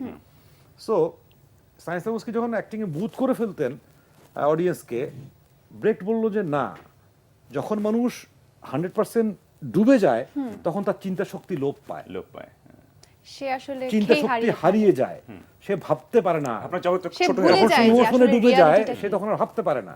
আর ব্রেখট বলেছেন যে আমি শখের দর্শককে চিন্তাশীল দর্শকে পরিণত করতে চাই, দ্যাটস মোর চ্যালেঞ্জিং, দ্যাটস যে হোয়াট ইট শখের ইজ। দর্শক যে হাসতে গিয়েছে, হাসতে হাসতে তার ভিতরে, এই যে আমি যেটা বললাম যে আমি গত পরশুদিন যে ফিল্মটা দেখে আমি আমার লাইফের সাথে রিলেট করলাম, হ্যাঁ, যে আমি হাসতে গেছি, সো ফাইন, আমি হাসতে হাসতে হঠাৎ করে হাসতে হাসতে আমি বের হলাম হল থেকে, হলার পর কিন্তু রাত্রেবেলা আমি মনে করলাম যে আসলে হাসতে হাসতে ওইখানে যে ঘটনা ঘটছিল এটা তো আমিও করি শালা, এটা তো আমার আর করা উচিত না। এই যে শখের দর্শককে, আমি দর্শককে হাসাবো, কেউ তার মাথায় একটি চিন্তা দিয়ে দিব যেটা তার জীবনে অনেক কাজে দেবে, আমাদের সমাজে অনেক কাজে দেবে, ওই শখের দর্শককে চিন্তাশীল দর্শকে পরিণত না, করা। আসলে আপনার চিন্তা ভাবনাটাই এরকম যে আপনি শুধু কিছু একটা বানালাম, সেটা মানুষ দেখলো, আমার ভিউজ হলো, এই জায়গাটায় না, আপনি না, না, তার না। চেয়ে অনেক বেশি কিছু ভাবেন। আমি আরেকটু দর্শককে শুনবো entertain এটা করতে নিয়ে। চাই। একজন দর্শক অপেক্ষা করছেন, ফোনটা একটু নিতে পারি? একটু ফোনটা নিয়ে নেই। হ্যালো, আসসালামু আলাইকুম। হ্যালো, আসসালামু আলাইকুম। নীল এবং সায়েম দুজনকে শুভেচ্ছা। রিফাত বলছিলাম, নিয়মিত দর্শক। রিফাত, Thank you, কেমন কেমন আছেন? আছেন? হ্যাঁ, আমি ভালো আছি, ধন্যবাদ আপনাদেরকে। স্বাগত আমি আজকের অনেকক্ষণ পর রূপকথার পেলাম রাতে, আসলে লাইনটা। রনকের সাথে একটু কথা বলতে হ্যাঁ, চাইছি। অবশ্যই বলুন। প্লিজ কথা বলুন।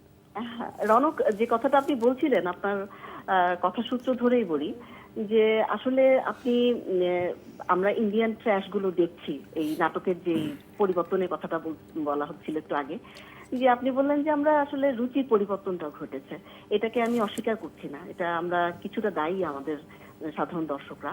কিন্তু একই সাথে আপনি এটা হয়তো মেনে নেবেন যে একটা সময় ছিল নাটক তো আপনি নিজে যেহেতু নাটক লেখেন সেহেতু আপনি জানেন যে নাটক ডায়লগ একটা বড় ভূমিকা রাখে।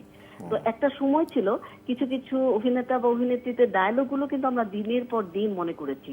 আমরা সাধারণ দর্শকরা সেই ডায়লগ গুলো শোনার জন্য ভালো নাটকের মানে ভালো সংলাপের জন্য দিনের পর দিন অপেক্ষা করেছি। কিন্তু বর্তমান সময় কি আপনার এটা মনে হচ্ছে না যে এরকম সংলাপ নাটকে পাচ্ছি না আমরা? এটা আমার কাছে মনে হচ্ছে একটা দিক। আর আরেকটা ব্যাপার, আপনাকে একটু বিশেষভাবে ধন্যবাদ জানিয়ে রাখি, ফাগুন হাওয়ায় এই চলচ্চিত্রে আপনার অভিনয় আমার চমৎকার লেগেছে। আমার মনে হয়েছে যে আপনি অভিনেতা, মানে এত ম্যাচিওর একটা অভিনয় করেছেন এই চলচ্চিত্রে, আমার খুব ভালো লেগেছে। আর আমি এনটিভিকে বিশেষভাবে ধন্যবাদ জানাতে চাই আপনার মতো একজনকে নির্বাচিত করার জন্য আজকের অনুষ্ঠানের জন্য। Thank you. ধন্যবাদ রিফাত, আপনাকে। অসংখ্য so much. ধন্যবাদ, অসংখ্য ধন্যবাদ। আপনার মতো একজন দর্শকের সাথে পেয়েও যতটুকু আমাদের বলেন, অনেক সুন্দর করে ভালো গুছিয়ে লাগে। হ্যাঁ, বলেন একদম। বেশ ভালো লাগে, সাথে থাকুন। উনি কিছু গুরুত্বপূর্ণ এই প্রশ্ন প্রসঙ্গে আমি একটু বলি করেছেন। যে আপনাকে অসংখ্য ধন্যবাদ আমার অভিনয় ভালো লাগার জন্য এবং আপনার চিন্তা এবং ভাবনার জায়গা থেকে। আপনার মতো দর্শকরা অনলাইনে আসেন না, বা থাকলেও তারা দর্শক থাকেন। এখন সোশ্যাল মিডিয়া একটা বড় ভূমিকা পালন করে আমাদের এন্টারটেইনমেন্ট ইন্ডাস্ট্রির জন্য। যে এখন সোশ্যাল মিডিয়ায় যে কথাটা বেশি বলা হয় সেটি আমাদের ট্রেন্ড হয়ে দাঁড়ায়। একদম। আমার ধারণা যে আপনি খুব বেশি অনলাইনে লেখালেখি করেন না আপনার ভালো লাগা মন্দ লাগা নিয়ে, বা এইসব ফিকশন নিয়ে, নাটক নিয়ে, সিনেমা নিয়ে। আমার মনে হয় যে ওনার মতো দর্শকদের নিয়মিত অনলাইনে লেখালেখি করা উচিত। কারণ যখন একটি 1000 মানুষ একটি খারাপ জিনিসকে প্রমোট করবে অসাধারণ অসাধারণ অসাধারণ, তখন সবাই সেটাই করার চেষ্টা করবে। একদম তাই। কিন্তু আমার কাছে মনে হয় যে ওনার মতো দর্শকরা আসলে অনলাইনে অ্যাক্টিভ থাকেন না। তারা ভাবেন যে আমি আমার মতো দেখবো, ভালো লাগলো না লাগলো, দর্শক হয়েই থাকবো। নিজের মতো করেই থাকবো, দর্শক হয়ে থাকবো। কিন্তু এখন মনে হয় যে অনলাইন ক্লিপটা একটু ঠেকে যাচ্ছে। এখন মনে হয় যে অনলাইনের কারণে এখন দর্শকের একটা দায়িত্ব চলে এসছে কোনটা ভালো কোনটা মন্দ এটা নিয়ে লেখালেখি এবং করা, প্রভাবিত করা যায় কিন্তু। প্রভাবিত করা যায়। আমি তো জানি না রিফাত আসলে লিখেন কিনা, যদি না আমিও জানি না, লিখেন কিন্তু তাহলে আমার কাছে লেখা মনে হয় যে উচিত, আর ওনার যদি মতো লিখেন দর্শকরা সেটা কম কন্টিনিউ লেখেন। করা উচিত। ওনার মতো দর্শকরা কম লেখেন। কারণ আমি দেখি অনলাইনে যে অসংখ্য মানে যে নাটকটি 5 মিনিটের বেশি আমি দেখতে পারিনি তার রিভিউতে ভরপুর যে অসাম, মাস্টারপিস, বস বা অমুক, গডেস, অমুক অমুক, ঠিক আছে, এরকম করে অসংখ্য শত শত রিভিউ দেখি আমি। এবং তারপর আরেকটা ব্যাপার রয়েছে যে নাটকটি 5 মিনিট দেখা যায় না। 1 million view in 3 days 2 days, এটা নতুন হ্যাঁ, কম্পিটিশন। একটা ভিউ প্রতিযোগিতা না, আসলে এবং আমার মনে হয়। অসংখ্য মানহীন নাটক, আমিও যে খুব আমি খুব মান ছাড়া কাজ করি তা না, আমি অসংখ্য খারাপ নাটক অভিনয় করেছি, মানে মানহীন নাটক অভিনয় করেছি, যেটা আসলে কোনো সংলাপে, চিত্রনাট্যে, অভিনয় এবং ডিরেকশনে কোথাও দাঁড়ায় নেই। হ্যাঁ, ওটি কোনো স্ট্যান্ডার্ডে পড়ে না। এরকম অনেক নাটক আছে আমার। সেটা কেন করেছে? সেটা আমি বলি, কেন করেছি সেটা পরে বলি। সেই নাটক কিন্তু আনফরচুনেটলি মিলিয়ন মিলিয়ন ভিউ, এবং আমি লজ্জায় সেই নাটক শেয়ার দিতে পারি না, যে কারণে ওই মিলিয়ন ভিউটা আমার অ্যাকাউন্টে জমা হয় নাই। আমার অসংখ্য নাটক আছে মিলিয়ন ভিউ, কিন্তু সেটি আমি শেয়ার দিতে পারি না, কারণ আমার কাছে মনে হচ্ছে এটি একটি মানহীন মানে নাটক। নিজের কাছে আপনি আসলে নিজের প্রশ্নবিদ্ধ। কাছেই যে আমি যা বিলিভ করি তার কাছে আসলে এটি কোনো স্ট্যান্ডার্ড না। সেটা কি কাজ করার আগে মনে হয়েছিল না কাজ করার পরে এই উপলব্ধি করেছেন? স্ক্রিপ্ট পড়ে মনে হচ্ছে এটি একটি খুব সাধারণ গল্প, এটি কোনো মানে স্পেশাল কিছু না, আমি করব টাকার জন্য করব, আমার মাসে এত টাকা দরকার, রাইট। ঠিক আছে, কিন্তু সেখানে সমাজ বিরোধী কিছু ছিল না, ঠিক আছে, নৈতিক অনৈতিক কিছু ছিল না। গল্পটি কি সাধারণ গল্প, সিম্পল, মানে নাথিং আহামরি কিছু স্পেশাল, নয়। আহামরি কিছু না। অভিনয় করলাম, অভিনয়ও খুবই কম বাজেট, কো আর্টিস্ট দেখা গেল একজন ভালো তো 7 জন খুবই যাকে তাকে দাঁড় করায় দেওয়া হয়েছে, হ্যাঁ এরকম। So মানে মেইন content-এর আর্টিস্ট কারণে বাকিদেরকে, হ্যাঁ। ঠিক আছে, সো এটা কিছু দাঁড়ায় নাই। আমার নাটক দেখার পর মনে হচ্ছে যে এটি আসলে কোনো স্ট্যান্ডার্ড না, কিন্তু সেটি দেখা গেলো যে অনলাইনে মিলিয়ন মিলিয়ন ভিউ। তো আমি তখন সজ্ঞানে ওইটা শেয়ার দিতে পারছি না, কারণ আমার উচিতে পাচ্ছে যে এটি আসলে এত খারাপ হয়েছে মানে আপনার নাটকটা। কাছে মনে হচ্ছে না যে এটা এটি আপনার কোনো বেস্ট standard কাজ? এটি কোনো স্ট্যান্ডার্ড মনে হয় না, যে কারণে আমি আসলে আমার মিলিয়ন ভিউগুলো ক্যাপিটাল করতে পারি না। তো আমার অডিয়েন্স হচ্ছে এরকম যে আমার বিভিন্ন জায়গায় যাই আমি, অনেকেই দেখেন একটা হাসি দেন, বা কেউ কেউ কথা বলেন সুযোগ হলে যে আপনার অভিনয় খুব ভালো লাগে, থ্যাংক ইউ, এই। কিন্তু আমি দেখি যে আমার অডিয়েন্সটা আসলে অনলাইনে অ্যাক্টিভ না, আচ্ছা। বা তাদের সেই রুচি নাই যে আচ্ছা একটা না রণক বস, রণক অসাধারণ, রণক ভাই, রণক গুরু, রণক, এটা এরকম আমার অডিয়েন্স সেটা এরকম মনে না। হয় আপনি জানো না। আমি চাইও নেই, কিন্তু মানে এখন যেটা হচ্ছে যে এখন এটা কিন্তু ভূমিকা রাখছে আমার ইন্ডাস্ট্রির জন্য। That's true. যদি আমার অডিয়েন্স আমাকে নিয়ে না লেখে এখন অনলাইনে, তাহলে আমাকে দেখতে পাবে না। কারণ আসলে যে কোনো এই ইন্ডাস্ট্রি বা এই ধরনের যে কোনো কিছুর জন্য আসলে ব্র্যান্ডিং বলে বা মার্কেটিং বলি, সেটা কিন্তু বেশ এবং সামনে ইম্পর্টেন্ট, থাকাটা বেশ খুব জরুরি ইম্পর্টেন্ট। আসলে। আর আমার তো আরো মুশকিল আছে, সেটা হচ্ছে যে হ্যাঁ, মুশকিল আমার কথা, ফোনটা আমার নিয়ে ব্র্যান্ডিং এসে- নাই কোনো। ফোনটা নিয়ে এসে শুনতে পারি, কারণ লাইনটা কেটে গেলে আমার কোনো অসুবিধা নেই, বলো বলো। হ্যালো হ্যালো, হ্যালো, আসসালামু আলাইকুম। হ্যালো, ওয়ালাইকুম আসসালাম। জি, আমি একটু রৌনক ভাইয়ের সাথে কথা বলতে তার চাচ্ছিলাম। আগে একটু আমরা শুনতে চাই আপনি কে আপনার- বলছেন, কে কোথা বলছেন? থেকে পরিচয় বলছেন? জি, আমি অনামিকা বলছিলাম চিটাগং থেকে। জি কথা চিটাং বলুন। থেকে অনামিকা, ভীষণ সুন্দর একটি নাম, কথা বলুন। রনক হাসান আছেন। Thank you. বেশ খুশি। আমার জি, প্রিয় নাম। আসসালামু আলাইকুম। ওয়ালাইকুম আসসালাম, কেমন আছেন আপনি? জি, ভালো আছি। আপনি ভালো? আলহামদুলিল্লাহ ভালো। হ্যাঁ, আমার আসলে আমি তো আপনার অভিনয় খুবই পছন্দ করি। আর কিন্তু আমার আসলে এখন টিভি দেখা হয় না। আমি আসলে নিউজগুলোর জন্য আসলে টিভি দেখি না অনেক দিন, আজকে অনেক বছর।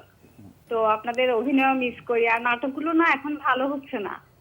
সেটা আর কি বলছি যে মানে সাহিত্য নির্ভর নাটক হচ্ছে না, আমরা পাচ্ছি না। সেই যে আমরা খালেদ খানের অভিনয় দেখতাম, হ্যাঁ, তখন থেকে ধরেন ওই যে কঙ্কন আপা ওনারা ছিল, ওনাদের সময়কার অভিনয়গুলো এখন আর আমরা পাচ্ছি না।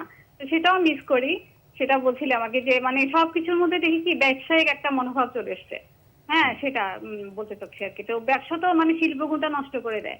ব্যবসা থাকবে, অবশ্যই থাকবে, হ্যাঁ ওটা থাকবে, কিন্তু মানে কমপ্লিট যদি আমরা ব্যবসায়িক মনোভাবটা ধরে রাখি তাহলে তো আমাদের শিল্পগুণটা নষ্ট হয়ে যাবে। শিল্পটা তো সাবলীল হবে, তাই না?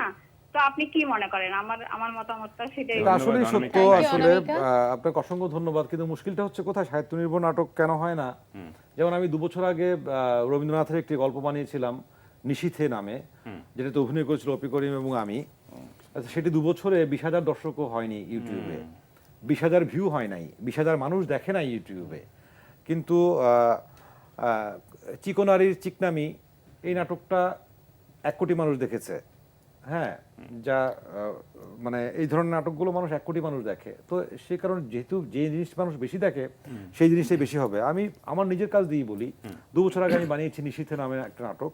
সেটি যথেষ্ট আমার কাছে মনে হয় যে নির্মাণ এবং সব জায়গা থেকেই সব দিক থেকেই ঠিকঠাক আমি বানিয়েছিলাম। সেই নাটক আমার 50,000 টাকা লসও হয়েছে, লস আমি বিক্রি করেছি। সো সেই নাটকটি 20,000 মানুষ দেখে নাই 2 বছরে। That's sad. সো তাহলে একজন নির্মাতা কেন বানাবে শেষ বা সগির আলীর ছেঁচড়ামি এই নাটক কোটি কোটি মানুষ দেখছে। তো যেহেতু কোটি কোটি মানুষ দেখছে সেহেতু কোটি কোটি ব্যবসা হচ্ছে, সেহেতু মানুষ সগির আলীর ছ্যাবলামি দেখবে বা নির্মাণ করবে। মানে আপনারা যেটা চাইবেন, অধিকাংশ দর্শক যে যা চাইবে সেটাই আসলে যেহেতু এটা এক ধরনের বিজনেস, সো বিজনেসের জায়গা থেকে সবাই সেটাই করার চেষ্টা করবে। সো আসলে দর্শকের চাইতে হবে, দর্শক যদি ভালো কাজ চান তাহলে ভালো কাজ হবে, না মানে হলে যাবে না। অনামিকাদের মতো দর্শকদেরকে আসলে আরো বাড়তে শুধু হবে। একটা চাইতে- মজার ব্যাপার হচ্ছে অনামিকা বলছিল উনি কখনো টিভি দেখেন না এখন, সে জায়গায় আজকে তিনি আমাদেরকে দেখছেন। তো দ্যাটস রিয়েলি মানে- নাইস। আরেকটা ফোন কল আছে, নিয়ে আসি একটু আমরা নিয়ে নিই। আমরা তো কথা বলছি, মাঝে মাঝে একটু দর্শকদেরকে আমাদের সাথে অ্যাড করে নিচ্ছি। হ্যালো, হ্যালো, আসসালামু আলাইকুম। হ্যাঁ, আমি কামরুজ্জামান দিগন্ত বলছি। আমি একজন নাট্যকর্মী এবং একটি ইকুইটির সদস্য। আচ্ছা জি আমি অবশ্যই, রৌনক ভাইয়ের সাথে একটু কথা বলতে চাচ্ছি। জি প্লিজ অবশ্যই কথা বলুন। বলেন। হ্যাঁ, রৌনক ভাই, আসসালামু আলাইকুম। ওয়ালাইকুম আসসালাম, কি অবস্থা ভাই? জি ভাই, আলহামদুলিল্লাহ। আমি কামরুজ্জামান দিগন্ত বলছি। হ্যাঁ, কি অবস্থা দিগন্ত? একটা ইকুইটির মেম্বার। হুম। আপনাকে অনেক ভালো লাগছে। আমি এমনি তো অনেক ভক্ত আপনার। আমি হচ্ছে গাজী ডাকাত ভাইয়ের সাথে কাজ করি, ওনার সংগঠনে কাজ করে আছি। আচ্ছা, চারু নিরমে। হ্যাঁ, জি, চারণী রমেশ। হুম। তা আমি আপনার বরাবরই একজন ভক্ত। আর আপনার ওই ফাগুনহার সিনেমাতে আপনার যে অভিনয়টা ছিল আমাকে অনেক দাগ কেটেছে আর কি, জিনিসটা অনেক ভালো লেগেছে। অন্যান্য অভিনয়গুলো ভালো লাগে। থ্যাংক ইউ আপনাকে আপনার ফোন কলের জন্য। থ্যাংক ইউ দিগন্ত। আচ্ছা, আমরা আসলে অনেক জেনারিক আলাপ করছি, একটু মনে হয় মানে Different ঘুরে ফিরে কিছুতে। ডিফারেন্ট আমার একটু মানে অনেকগুলো কোয়েশ্চেন যেটা হচ্ছে অনেক আলাপে কি আমার কিছু কিছু কোয়েশ্চেন মানে ভুলে যাওয়ার পরে একটু আগে আপনি বলছেন যে একসময় জনপ্রিয় নাট্যকার ছিলাম আমি। ছিলাম শব্দটা কেন ব্যবহার Right. করেছেন? ছিলাম কারণ আমি নিয়মিত লিখি না এখন। হ্যাঁ, কেন? এখন সেটাই লেখালেখি কেন? কমিয়ে দিয়েছে কারণ সে এখন নির্মাণ করছে এবং না তার তারপরও নির্মাণ- না, নির্মাণ মুশকিলটা করা হচ্ছে- নাট্যকার তো অনেক বড় একটা ব্যাপার। না, লিখি না হচ্ছে এই কারণে যে প্রথমত হচ্ছে আমার অভিনয়ের ব্যস্ততার কারণে। আমি গত 8-10 বছর মাসে 25 দিন 28 দিন অভিনয় করি। হ্যাঁ, মানে সর্বোচ্চ 28 দিন করেছি, 30 দিন করতে পারি নাই, অসুস্থ হয়ে গিয়েছিলাম। আমি একবার ট্রাই করেছিলাম যে 30 দিন অভিনয় করলে কি হয়। অভিনয়টা আসলে ভাইয়া এত কঠিন একটা কাজ। তো 28 দিন সেটা করা। করেছি, তো 20-22 দিন আমি প্রতি মাসে অভিনয় করি। তো বাকি সময়টা ঘুমিয়েই কাটে। লেখার জন্য তো সময় লাগবে, ভাবনার লেখার জন্য সময় ভাবনা লাগবে। লাগে, চিন্তা লাগে। সো আর হচ্ছে আরো একটা বিষয় হচ্ছে বাজেট। হ্যাঁ। আমি যখন লেখালেখি ছেড়ে দেই তখন আমি যে টাকা পেতাম ধারাবাহিক নাটকে আমি এক পর্বে যে টাকা পেতাম, এখন একজন পপুলার নাট্যকার, মানে আমি রেসপেক্ট রেখে বলছি, সরি টু সে, আমার ধারাবাহিক নাটকের যে পর্বে টাকা পেতাম তার থেকেও কম টাকা পাই একটি 1 ঘন্টা নাটকে। সিঙ্গেলে, হ্যাঁ। 1 ঘন্টা নাটকে মানে সব So, জায়গায় যেখানে আসলে বাড়ছে একটু বাড়ছে, সারা জায়গায় পৃথিবী কমছে। বাংলাদেশে সমস্ত কিছু দাম বেড়েছে, সবকিছু একটা জিনিসের দাম কমেছে বাংলাদেশে, সেটা হচ্ছে নাটক। নাটকের দাম। নাটকের দাম খুব এবং দুঃখজনক সবকিছু একটি দিয়ে, সত্যি হ্যাঁ। কথা আসলে। নাটকের দাম কমেছে, তাহলে কিন্তু আমার তো পেমেন্ট বেড়েছে। অভিনেতা হিসেবে আমি 500 টাকা ডে দিয়ে শুরু করেছি, এখন আমি তার থেকে অনেক অনেক অনেক বেশি টাকা নেই। হ্যাঁ, সো 500 টাকা আমি যখন নিতাম দৈনিক, যে 500 টাকা আমাকে দিত, তখন নাটকের যে বাজেট ছিল এখন তার অর্ধেকও নেই, কিন্তু আমার টাকা তো অনেক অনেক বেড়েছে। রাইট।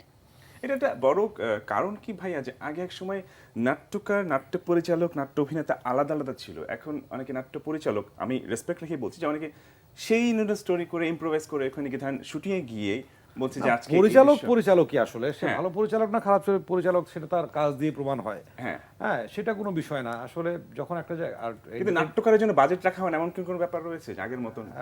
তা তো নাই, নাট্যকার হ্যাঁ।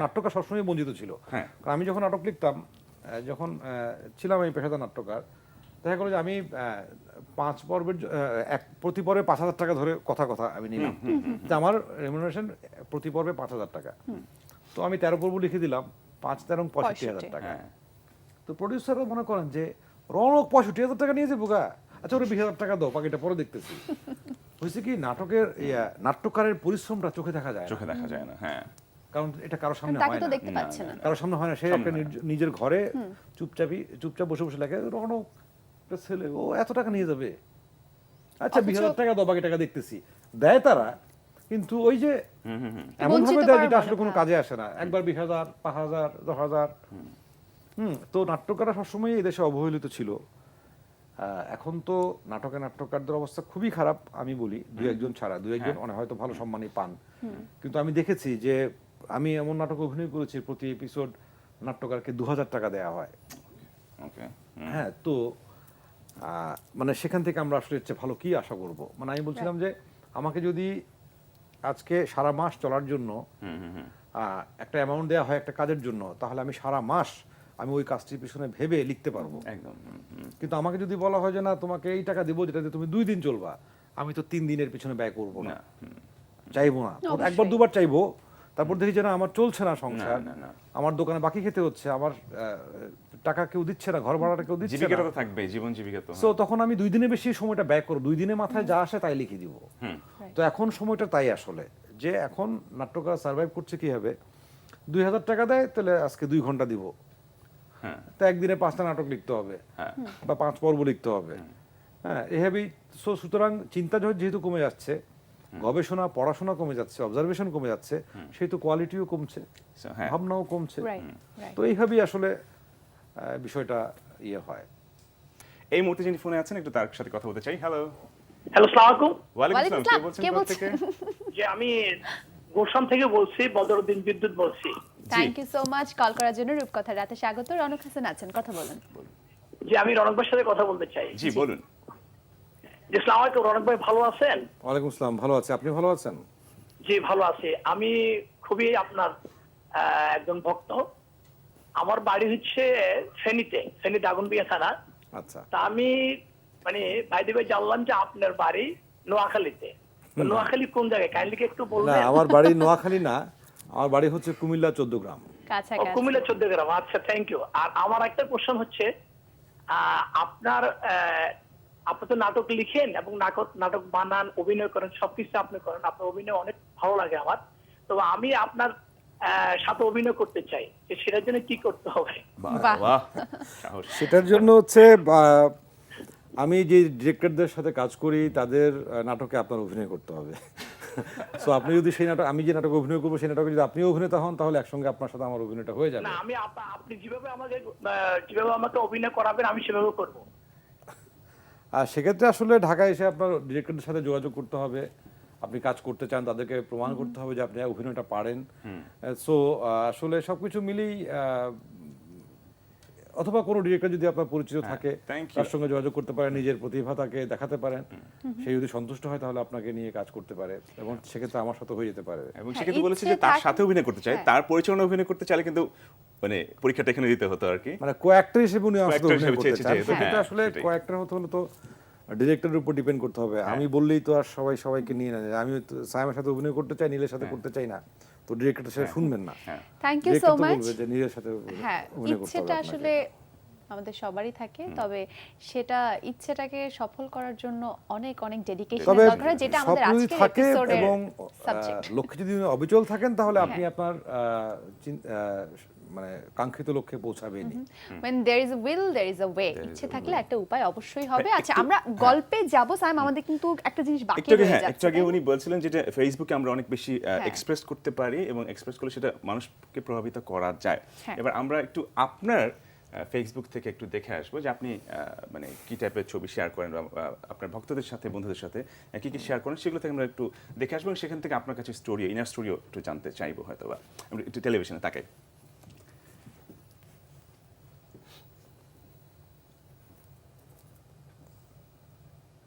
কক্সবাজার, দরিয়ানগর, দরিয়ানগর, এটা কোথায়? হিমছড়ির আগে। হিমচুরের আগে। আচ্ছা। জায়গাটার নাম দরিয়ানগর। বাহ, ওই যে চমৎকার। প্যারাসেলিং। হ্যাঁ হ্যাঁ, ও এটা আচ্ছা, জানতাম আচ্ছা, না আচ্ছা। যে ওই জায়গাটা দরিয়ানগর। ভীষণ সুন্দর। একটু জানতে চাই ছবিটা সম্বন্ধে। এটা হচ্ছে আমার ছেলের বয়স বোধহয় 2 তখন। আচ্ছা। ও কক্সবাজার যায়, আমি তখন শুটিংয়ে ছিলাম, বিবিসির শুটিংয়ে। আচ্ছা, উজান গাঙ্গের নাইয়া নামে একটি সিরিজ হয়েছিল, তো সেটা শুটিংয়ে ছিলাম।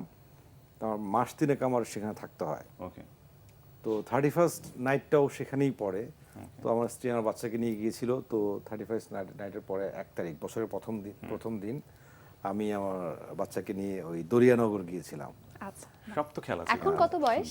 এখন ওর এই নভেম্বরে 7 হবে। ও, তার মানে একজনই? প্রায় 5 বছর এক আগে। ছেলে আমার, আচ্ছা, কি নাম? রণজয় হাসান। রণজয়, রাইট, আমি জানতাম, ভুলে গেছি। বাহ, নামটা কে রেখেছে আপনি? আর নামটা বোধহয় হ্যাঁ আমি লিখেছি, কারণ হচ্ছে যে আমার ওয়াইফের সঙ্গে আলাপ হচ্ছিল যে ছেলের নাম কি হতে পারে। তখন ও বলছিল যে রণ রণ রণ, আমি ফট করে বললাম জয়। বাহ, তখন আমার বউ বললো রণজয়, মানে দুজন মিলে রণজয়। হয়ে গেল। সুন্দর একটা নাম। তখন হয়ে গেল রণজয়, তারপর হাসান অ্যাড হয়ে গেল ন্যাচারালি। Automatically। এবং পরে পেয়ে গেল। আরেকটা জিনিস আবিষ্কার করলাম, যেটা আসলে ভেবে হয় নাই, যে রণ হচ্ছে রণকের রণ, হ্যাঁ। আর জয় হচ্ছে আমার বাবার নাম জয়নাল, আরে ও, জয় থেকে জয়নাল হয়ে গেছে। তো আমার বাবা মিলে এবং- গেছে। কোথাও চলে এসেছে। আমার বাবা এবং আমার নামের সাথে মিলে আসলে রণজয় হ্যাঁ, নামটা দুই দাঁড়িয়েছে। পুরুষের নাম নাম নিয়ে নিয়ে, এসে হ্যাঁ, নতুন বংশ পুরুষ। পরম্পরায় নামটা চলে এসেছে। পরের ছবিটা একটু দেখি। আচ্ছা, আমরা দেখি একটু। হ্যাঁ। কি হচ্ছে এটা? কি নাটকের দৃশ্য নাকি? শাস্তিটা কে দিয়েছে, না, এটা ভাবি হচ্ছে নাকি? যে নারায়ণগঞ্জ একজন শিক্ষককে কানে ধরে I am sorry. All right, oh right right. যে হ্যাঁ, এটা হয়েছিল, ওটা যে প্রতিবাদ। খারাপ আচরণটি হয়েছিল তার প্রতিবাদে আমিও আসলে কানে ধরে এবং আপনি profile picture বরাবরই দিয়েছিলাম। কিন্তু এই ধরনের অকারেন্সগুলো হয় এবং মিডিয়াতে আমি খুব বেশি মানুষকে সেটা প্রতিবাদ করে দেখি না। যারা প্রতিবাদ করে, you are one of them আর কি।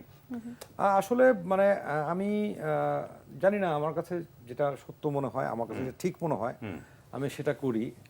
আমি যেটা আমি নিজে বুঝি যে এগুলা না বলি, মানে এগুলা নিজের আমরা গল্প, সেটা নিজেদের চায়ের আড্ডায় না নিজের বলি, তাই না? ইয়ে করা, এগুলা নিজের মনে হয় যে না, নিজের কিন্তু ভাবের আসলে থেকে ভাই বলা। আপনার প্রথম থেকে আপনার জার্নিটা যে শুরুটা বলছিলেন, সেটা থেকে কিন্তু আসলে বোঝা যায় যে আপনার মধ্যে একটা প্রতিবাদী সত্তা আছে, অসঙ্গতিগুলোর বিরুদ্ধে কথা বলা বা নিজের জায়গা থেকে কিছু কন্ট্রিবিউট করা, যেটা সমাজকে পরিবর্তনের কাজে লাগবে। এই সমাজ ব্যাপারটা আপনার পরিবর্তনের মধ্যে কথা আছে। ভাবি না, আমি ভাবি আমারটা, আপনি যে কি দিতে পারছেন? হ্যাঁ, যে অন্যায় যে করে আর অন্যায় যে সহে, অন্যায় যে সহে। দুজনেই সমান। হ্যাঁ, Right. সহ্য তবু করার ঘৃণা যেন জন্য আপনি তৃণ আসলে তৈরি। সমদহে। এটি ছোটবেলায় পড়েছিলাম, অতটা বুঝিনি তখন, কিন্তু আস্তে আস্তে যখন বড় হতে থাকলাম, রিয়েল লাইফ। তখন আসলে আমি বুঝলাম যে আমার সামনে তোমার প্রতি একটা অন্যায় হচ্ছে, সেটা আমি কিছু বলবো না। এটা এটা এটা আসলে আমার পক্ষে মেনে নেওয়া সম্ভব হয় না। মানে আমি সেটা কখনোই করিনি, সে নিজের ক্ষতি হলেও বা যেটাই হোক, মানে আমি চেষ্টা করি যে আমার পক্ষে যতটুকু সম্ভব, যে আমি কখনো নিজের কাছে ছোট হতে চাই না। আমি তোমার জন্য করি না, মানে আমি তুমি অন্যায়ের শিকার হচ্ছ, তোমার পাশে আমি দাঁড়িয়েছি, আমি কিন্তু তোমার জন্য নয়, আমি আমার জন্য দাঁড়াচ্ছি। নিজের কাছে তার কারণ হচ্ছে যে আমি রাতের বেলা নিশ্চিন্তে ঘুমাতে চাই, আমি আরাম করে ঘুমাতে চাই। আমি রাতে এই ঘৃণা নিয়ে, এই নিজের আত্মদহন প্রতি, নিয়ে, নিজের প্রতি নিজের এই ইয়ে নিয়ে আমি ঘুমোতে চাই না যে আমি একটি অন্যায় দেখলাম আর অন্যায় কিছু। দেখলাম যেটা আমি প্রতিবাদ করলে হয়তো এটার প্রতিকার হতে পারতো, কিন্তু আমি করলাম না। এই আত্মদহন নিয়ে আমি ঘুমোতে চাই না। আমি আসলে আমার নিজের জন্যই করি, আমি কারোর না, জন্য। আপনার একটা মোরাল আছে, সেটা নিয়ে আসলে আপনি চলেন, এই জিনিসটা এখন একজন পর্যন্ত মানুষের আছে, জন্য কিন্তু বেশি আসলে important। সবসময় তো সবকিছু পারা যায় না। অনেক সময় অনেক কিছু বলতে চাই, কিন্তু প্রতিপক্ষ এত বেশি বড় যে আসলে এত বেশি বিশাল যে আসলে সম্ভব হয় চাইলেও না। সবকিছু হয় না, সম্ভব কিন্তু হয় আমি চেষ্টা করি আমার পক্ষ থেকে যতটুকু যতটুকু সম্ভব, যে চেষ্টা করি, মানে সেটা কতটুকু কাজে লাগে জানি না, বাট করি। আচ্ছা, পরের ছবিটা নেক্সট দেখে বেশ কয়েকটা ছবি জমে গেছে, আমরা ঝটপট একটু দেখে ফেলি এবং জেনে ফেলি এটা ইনার স্টোরি। অ্যাওয়ার্ড, একটা সুন্দর গর্বিত মুহূর্ত। কিসের জন্য এটা? ক্রিটিক এটি অ্যাওয়ার্ড হচ্ছে মেরিল প্রথম আলো অ্যাওয়ার্ড, Critic Award, লাস্ট যেটা 2017 বা Critics' 18 Choice। 18-তে। 18-তে আমি পেয়েছিলাম দ্বন্দ্ব সমাস নাটক, দ্বন্দ্ব সমাস, আশফাক নিপুণের। হ্যাঁ। আমি ওই নাটকে একই সাথে দুটো চরিত্র অভিনয় করেছিলাম। একটি হচ্ছে মন্দিরের পুরোহিত, আর একটি হচ্ছে মসজিদের মুয়াজ্জিন। হ্যাঁ, একেবারেই বিপরীত ধর্মী দ্বন্দ্ব, চরিত্র, Right. এবং দ্বন্দ্ব সমাস। কোন রকম গেট আপ মেকআপ, মানে মেকআপ ছাড়া Right. আমার এই জানি চেহারায় আমরা। একটি চেহারা দিয়ে আমি দুটো চরিত্র করেছিলাম। অনেক কষ্টের কাজ ছিল, অনেক চমৎকার কষ্ট করেছি। সেই নাটকে আমি মেরিল প্রথম আলো সমালোচক পুরস্কার পেয়েছিলাম। মানে পুরস্কার বা এই যে হ্যাঁ। অর্জন প্রাপ্তির জায়গাটা আপনার কাছে, এই জায়গাটা নিয়ে আপনি আসলে কতটুকু সন্তুষ্ট বা প্রভাবিত করে মানে কতটুকু আপনাকে আপনার কাছে এই জিনিসটা কেমন? আসলে পুরস্কার তো সবসময় সবার ভালো লাগে। প্রথম স্বীকৃতি, পুরস্কার অবশ্যই। ক্ষতিকর, জীবনের প্রথম পুরস্কারটা ক্ষতিকর। আচ্ছা। এই পুরস্কারে মানুষের নষ্ট হয়ে যাওয়ার সম্ভাবনা অনেক বেশি থাকে। সেটি হজম করতে পারলে পরবর্তী পুরস্কারগুলো অবশ্যই ভালো, এবং নিজেকে অনেক বেশি ইন্সপায়ার করে যে না, আমি যে কাজটা করেছি সেটার স্বীকৃতি আমি পেয়েছি। তো এটি অবশ্যই মানুষকে অনুপ্রেরণা দেয় এবং উৎসাহ দেয়। শুধু প্রথম পুরস্কারের ধাক্কাটা, হিটটা হজম করতে পারলে। এটা প্রমাণ অনেক রয়েছে আসলে। হ্যাঁ, হ্যাঁ, আমাদের সামনে অনেক অনেক এক্সাম্পল প্রমাণ আছে যে Right. অনেকে প্রথম পুরস্কার পাওয়ার পরে তারা ইন্ডাস্ট্রি থেকে হারিয়ে গেছে। এরকম অসংখ্য উদাহরণ আছে। That's unfortunate. পরের ছবিটা দেখে আমরা আসি, দেখে আসি, হ্যাঁ। কি আছে চলো দেখি।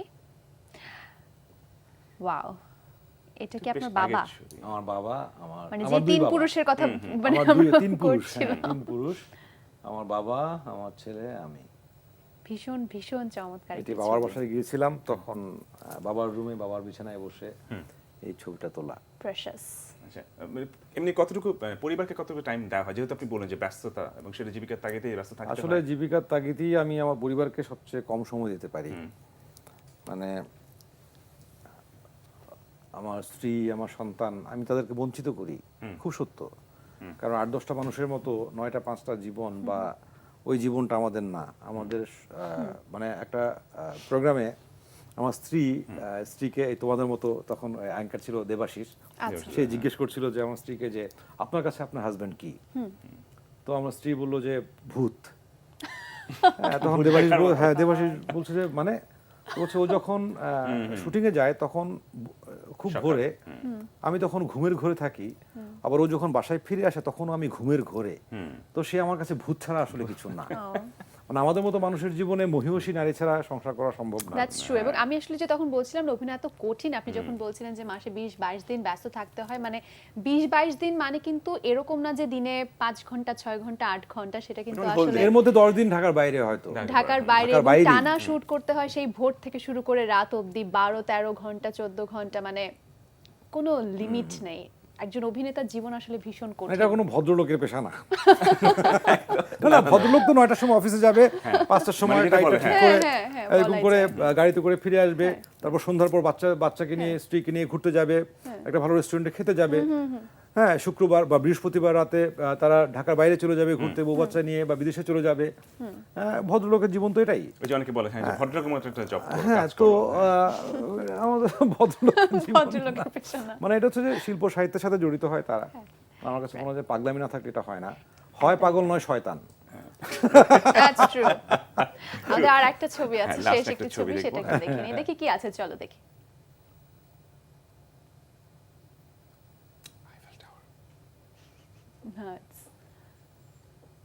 নো, এটা হচ্ছে মালয়েশিয়া টুইন টাওয়ারের সামনে। এটার একটা স্টোরি আছে। হ্যাঁ, এই টুইন টাওয়ারে ঘুরতে যে আমি, আমার বউ বাচ্চা সবাই গিয়েছিলাম।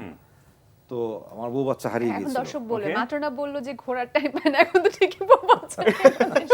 জাজমেন্টাল। সরি, কিন্তু বছরে 2 বছরে একবার একবার দুবার হ্যাঁ এটাই এই স্টোরিটা কি হারিয়ে গেছে তারপর? হারিয়ে গেছে এটা হচ্ছে যে মানে ক্লোজ হয়ে গেছে, রাত হয়ে গেছে, ক্লোজ হয়ে গেছে।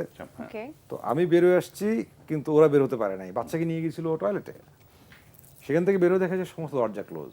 ও গড তারপরে হচ্ছে ওই পিছন দিক দিয়ে কোনো এক দরজা দিয়ে বেরিয়েছে, তারপরে 1-1.5 ঘন্টা প্রায় মানে সিনেমাটিক টেনশন এবং উত্তেজনা। যেহেতু- বিদেশ বিভুঁইয়ে হ্যাঁ, মানে এরকম একটা কিন্তু ওর ঘটনা। কাছে ফোনটা ছিল না, আমার কাছে ফোন ছিল, কিন্তু আসলে যোগাযোগ করার কোনো ওয়ে ছিল না।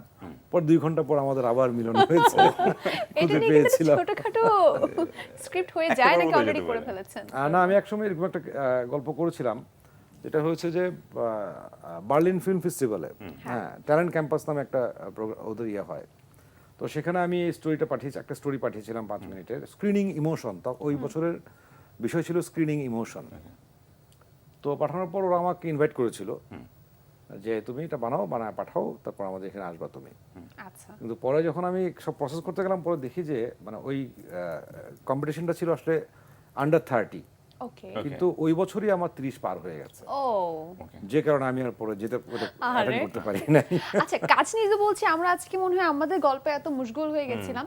ছোট্ট করেই শুনি, শেষের দিকে আছি। আপনার নির্মিত যেই নাটক বিবাহ হবে, সেটা 100 পর্ব 101 পর্ব হয়ে গেছে, এটা নিয়ে একটু শুনি, ছোট্ট করে শুনবো কেমন অভিজ্ঞতা বিবাহ পুরো হবে জানি। এবং আই আমার- রিমেম্বার যে এটা নিয়ে আপনার সাথে আমার প্রথম হ্যাঁ, পরিচয়। বিবাহ হবে আমার প্রথম ধারাবাহিক নাটক, এবং নীলের সাথে আমার পরিচয় ওইটা নিয়েই। ওকে ওকে আমি একটি চরিত্রের জন্য কথা বলেছিলাম, কিন্তু আমার যেটা শুটিংটা যেহেতু ঢাকার বাইরে হবে, হ্যাঁ। তখন ওর পক্ষে ঢাকার বাইরে যে শুটিং করাটা সম্ভব ছিল না, যে কারণে ওর সঙ্গে আমার কাজ হয়নি। জন্য তো সেই বিবাহ হয়নি, না? নাটকটি আজকে 100 বছর, আর 100 বছর বলি 100 পর্ব 100 পর্ব পার হয়েছে, এবং আমার প্রথম ধারাবাহিক যেহেতু এটা পরিচালনায়, সেহেতু এটা অবশ্যই আমার জন্য খুবই আনন্দের এবং মাইলফলক। খুবই মানে অন্যরকম একটি অনুভবের জায়গা। কংগ্রাচুলেশনস। এবং এর থেকে ইন্সপায়ার হয়ে কি আরো রেগুলার মানে ইয়ে করবেন, ধারাবাহিক। ধারাবাহিক করবেন কিনা? ধারাবাহিক নাটক আমি করতে আচ্ছা চাই, কারণ হচ্ছে যে আমি আমার অভিনয়ের ফ্রিডমটা ধারাবাহিক নাটকের নির্মাণ থেকে আমি নিচ্ছি। সেটা কি হবে আমি বলি খুব ছোট্ট করে। মাসে যেহেতু 20-25 দিন আমাকে অভিনয় করতে হয়, এই কারণে আমাকে অনেক নিম্নমানের নাটকও কাজ করতে হয়।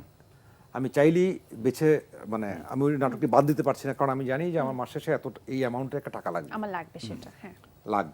তো যখন আমি সিরিয়ালটি শুরু করলাম, তখন তো এসব ভেবে করিনি। তো এই আমার ধারাবাহিক নাটকের পেছনে আমার 10-12 দিন সময় দিতে হয়, সময় দিতে হতো। তো দেখলাম যে এই 10-12 দিন সময় দিয়ে আমি আমার সংসারের খরচটা এখান থেকে উঠে আসছে। বাকি 15 দিন বা 18 দিন বা 20 দিন অভিনয়। হ্যাঁ আমি চুজ করতে পারছি। আচ্ছা হ্যাঁ তাতে কি হয়েছে, গত 1 বছরে আমি 5টা ফিল্ম করেছি, রাইট। আমি আমার সময়টা ফ্রি রাখতে পেরেছি, আমি কিছু ভালো কাজ করতে পেরেছি। আগে আমি পারতাম না, কারণ আগে আমি 2 মাস ডেট দিয়ে বুক করে রাখতাম।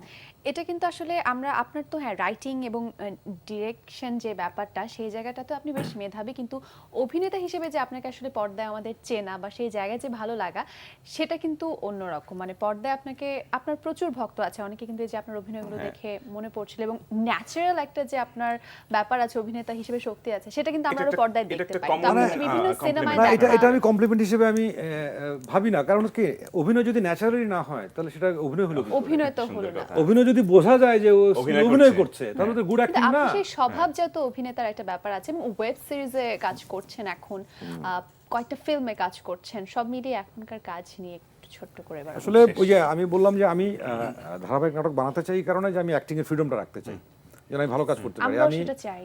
আমার 2021-এ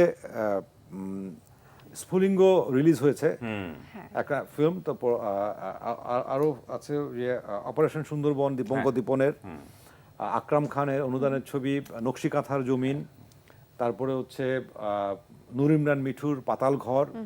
এই 3টি ছবি আমার রিলিজের অপেক্ষায় আছে, এবং এই মুহূর্তে আমি শুটিং করছি দীপনের অন্তর্জাল, সাইবার ক্রাইম নিয়ে যেটা। তারপরে আছে হচ্ছে পঙ্কজ পালিতের অনুদানের ছবি একটি না বলা গল্প, এবং আরেকটি সিনেমা আমি হয়তো করব, কথাবার্তা হচ্ছে সাইদুল ইসলাম রানার, ওর একটি গল্প, খুবই দুর্দান্ত একটি গল্প, সেই গল্পে হয়তো কাজ হবে। এবং এই মুহূর্তে আমার রিলিজ হবে হচ্ছে বিঞ্জের ওটিটির একটি ফিকশন ড্যাফোডিল, আরিফ খানের ডিরেকশন, আর সামনে আমি তানিম নূর এবং কৃষ্ণেন্দু চট্টোপাধ্যায় রাহাত ওদের ডিরেকশনে একটি ওয়েব সিরিজে অভিনয় মানে করব। লম্বা সময় ধরে আমরা সবগুলো রেগুলারটাকে কাজ- দেখতে পাবো সবগুলো ভাইয়াকে। কাজের কথা শুনতেই আসলে মনে হচ্ছিল যে মনে হয় এই কাজগুলো আপনার ঘরানার, মানে আপনার পছন্দ, মানে আমি যে কাজগুলো করতে চাই সেই ধরনের কাজ আসলে। ভাইয়া এই এটাই কাজগুলো ভালো লাগে দিয়ে যে এই আমাদের ধরনের কাজে হ্যাঁ, আপনাকে আমরা দেখবো। আরো রেগুলার দেখবো এবং সেটা আপনার সবসময় আপনার মুখটা হাসি খুশি করে রাখবে, কারণ একটা শিল্পীর হাসি খুশি থাকাটা, যে তার কাজ নিয়ে হাসি খুশি থাকাটা এবং খুব আমার বেশি কাছে মনে ইম্পর্টেন্ট হচ্ছে আমাদের জন্য। বিশেষ করে একজন অভিনেতা রনকের আসলে আমাদেরকে আরো অনেক কিছু দেওয়ার আছে। Thank So, you so much সেটা চাই, অনুষ্ঠানে আশা করি আসার জন্য, পাবো। এবং আবারও হয়তো কোনো অনুষ্ঠানে দেখা হবে, কিন্তু তার আগ পর্যন্ত আপনার সিনেমা, ছোট পর্দা বড় পর্দা বলে কিছু নেই, অভিনেতার সব অভিনয় আমরা ভালো অভিনেতা দেখতে অভিনয়। চাই। একজন হ্যাঁ, শিল্পীর exactly. জীবন চলুক। চলতে হবে। অনেক Thank you ধন্যবাদ ভাইয়া, চুপ আসার কথা জন্য। রাতের সময় দেওয়ার জন্য। তোমাদেরকেও ধন্যবাদ, এনটিপিকেও ধন্যবাদ, এবং যারা এই রাত জেগে প্রিয় দর্শক আপনারা দেখছেন, আপনাদেরকে অসংখ্য ধন্যবাদ। আমাদের সাথেই থাকুন, বাংলা নাটক এবং বাংলা চলচ্চিত্রের সাথে থাকুন, ভালোকে ভালো বলুন এবং মন্দকে নিরুৎসাহিত করুন। Thank you, Thank thank you you. So much. এবং আমরা আজকের মতো বিদায় নেই, নিবা? নেক্সট উইকে আবার কি বিদায় নিবা? তুমি থাকলে থাকতে পারো অফ স্ক্রিনে। দর্শক, এই সপ্তাহের মতো আমরা দুইজন নীল এবং সায়েম বিদায় নিচ্ছি। নেক্সট উইক অর্থাৎ ফ্রাইডে রাত 11:30 অবশ্যই এনটিভির পর্দায় আমরা দুজন মিলে আবার চলে আসবো রূপকথা রাত অনুষ্ঠানে অন্য কোনো গেস্ট, অন্য কোনো তারকাকে নিয়ে, আর কে হতে যাচ্ছেন আমাদের পরবর্তী তারকা? এপিসোডের সেটা আমরা জানিয়ে দেবো। সেটা জানতে হলে সাথেই থাকুন। আজকের মতো বিদায় নিচ্ছি। ভালো Good থাকুন, night. সুস্থ থাকুন, গুড নাইট।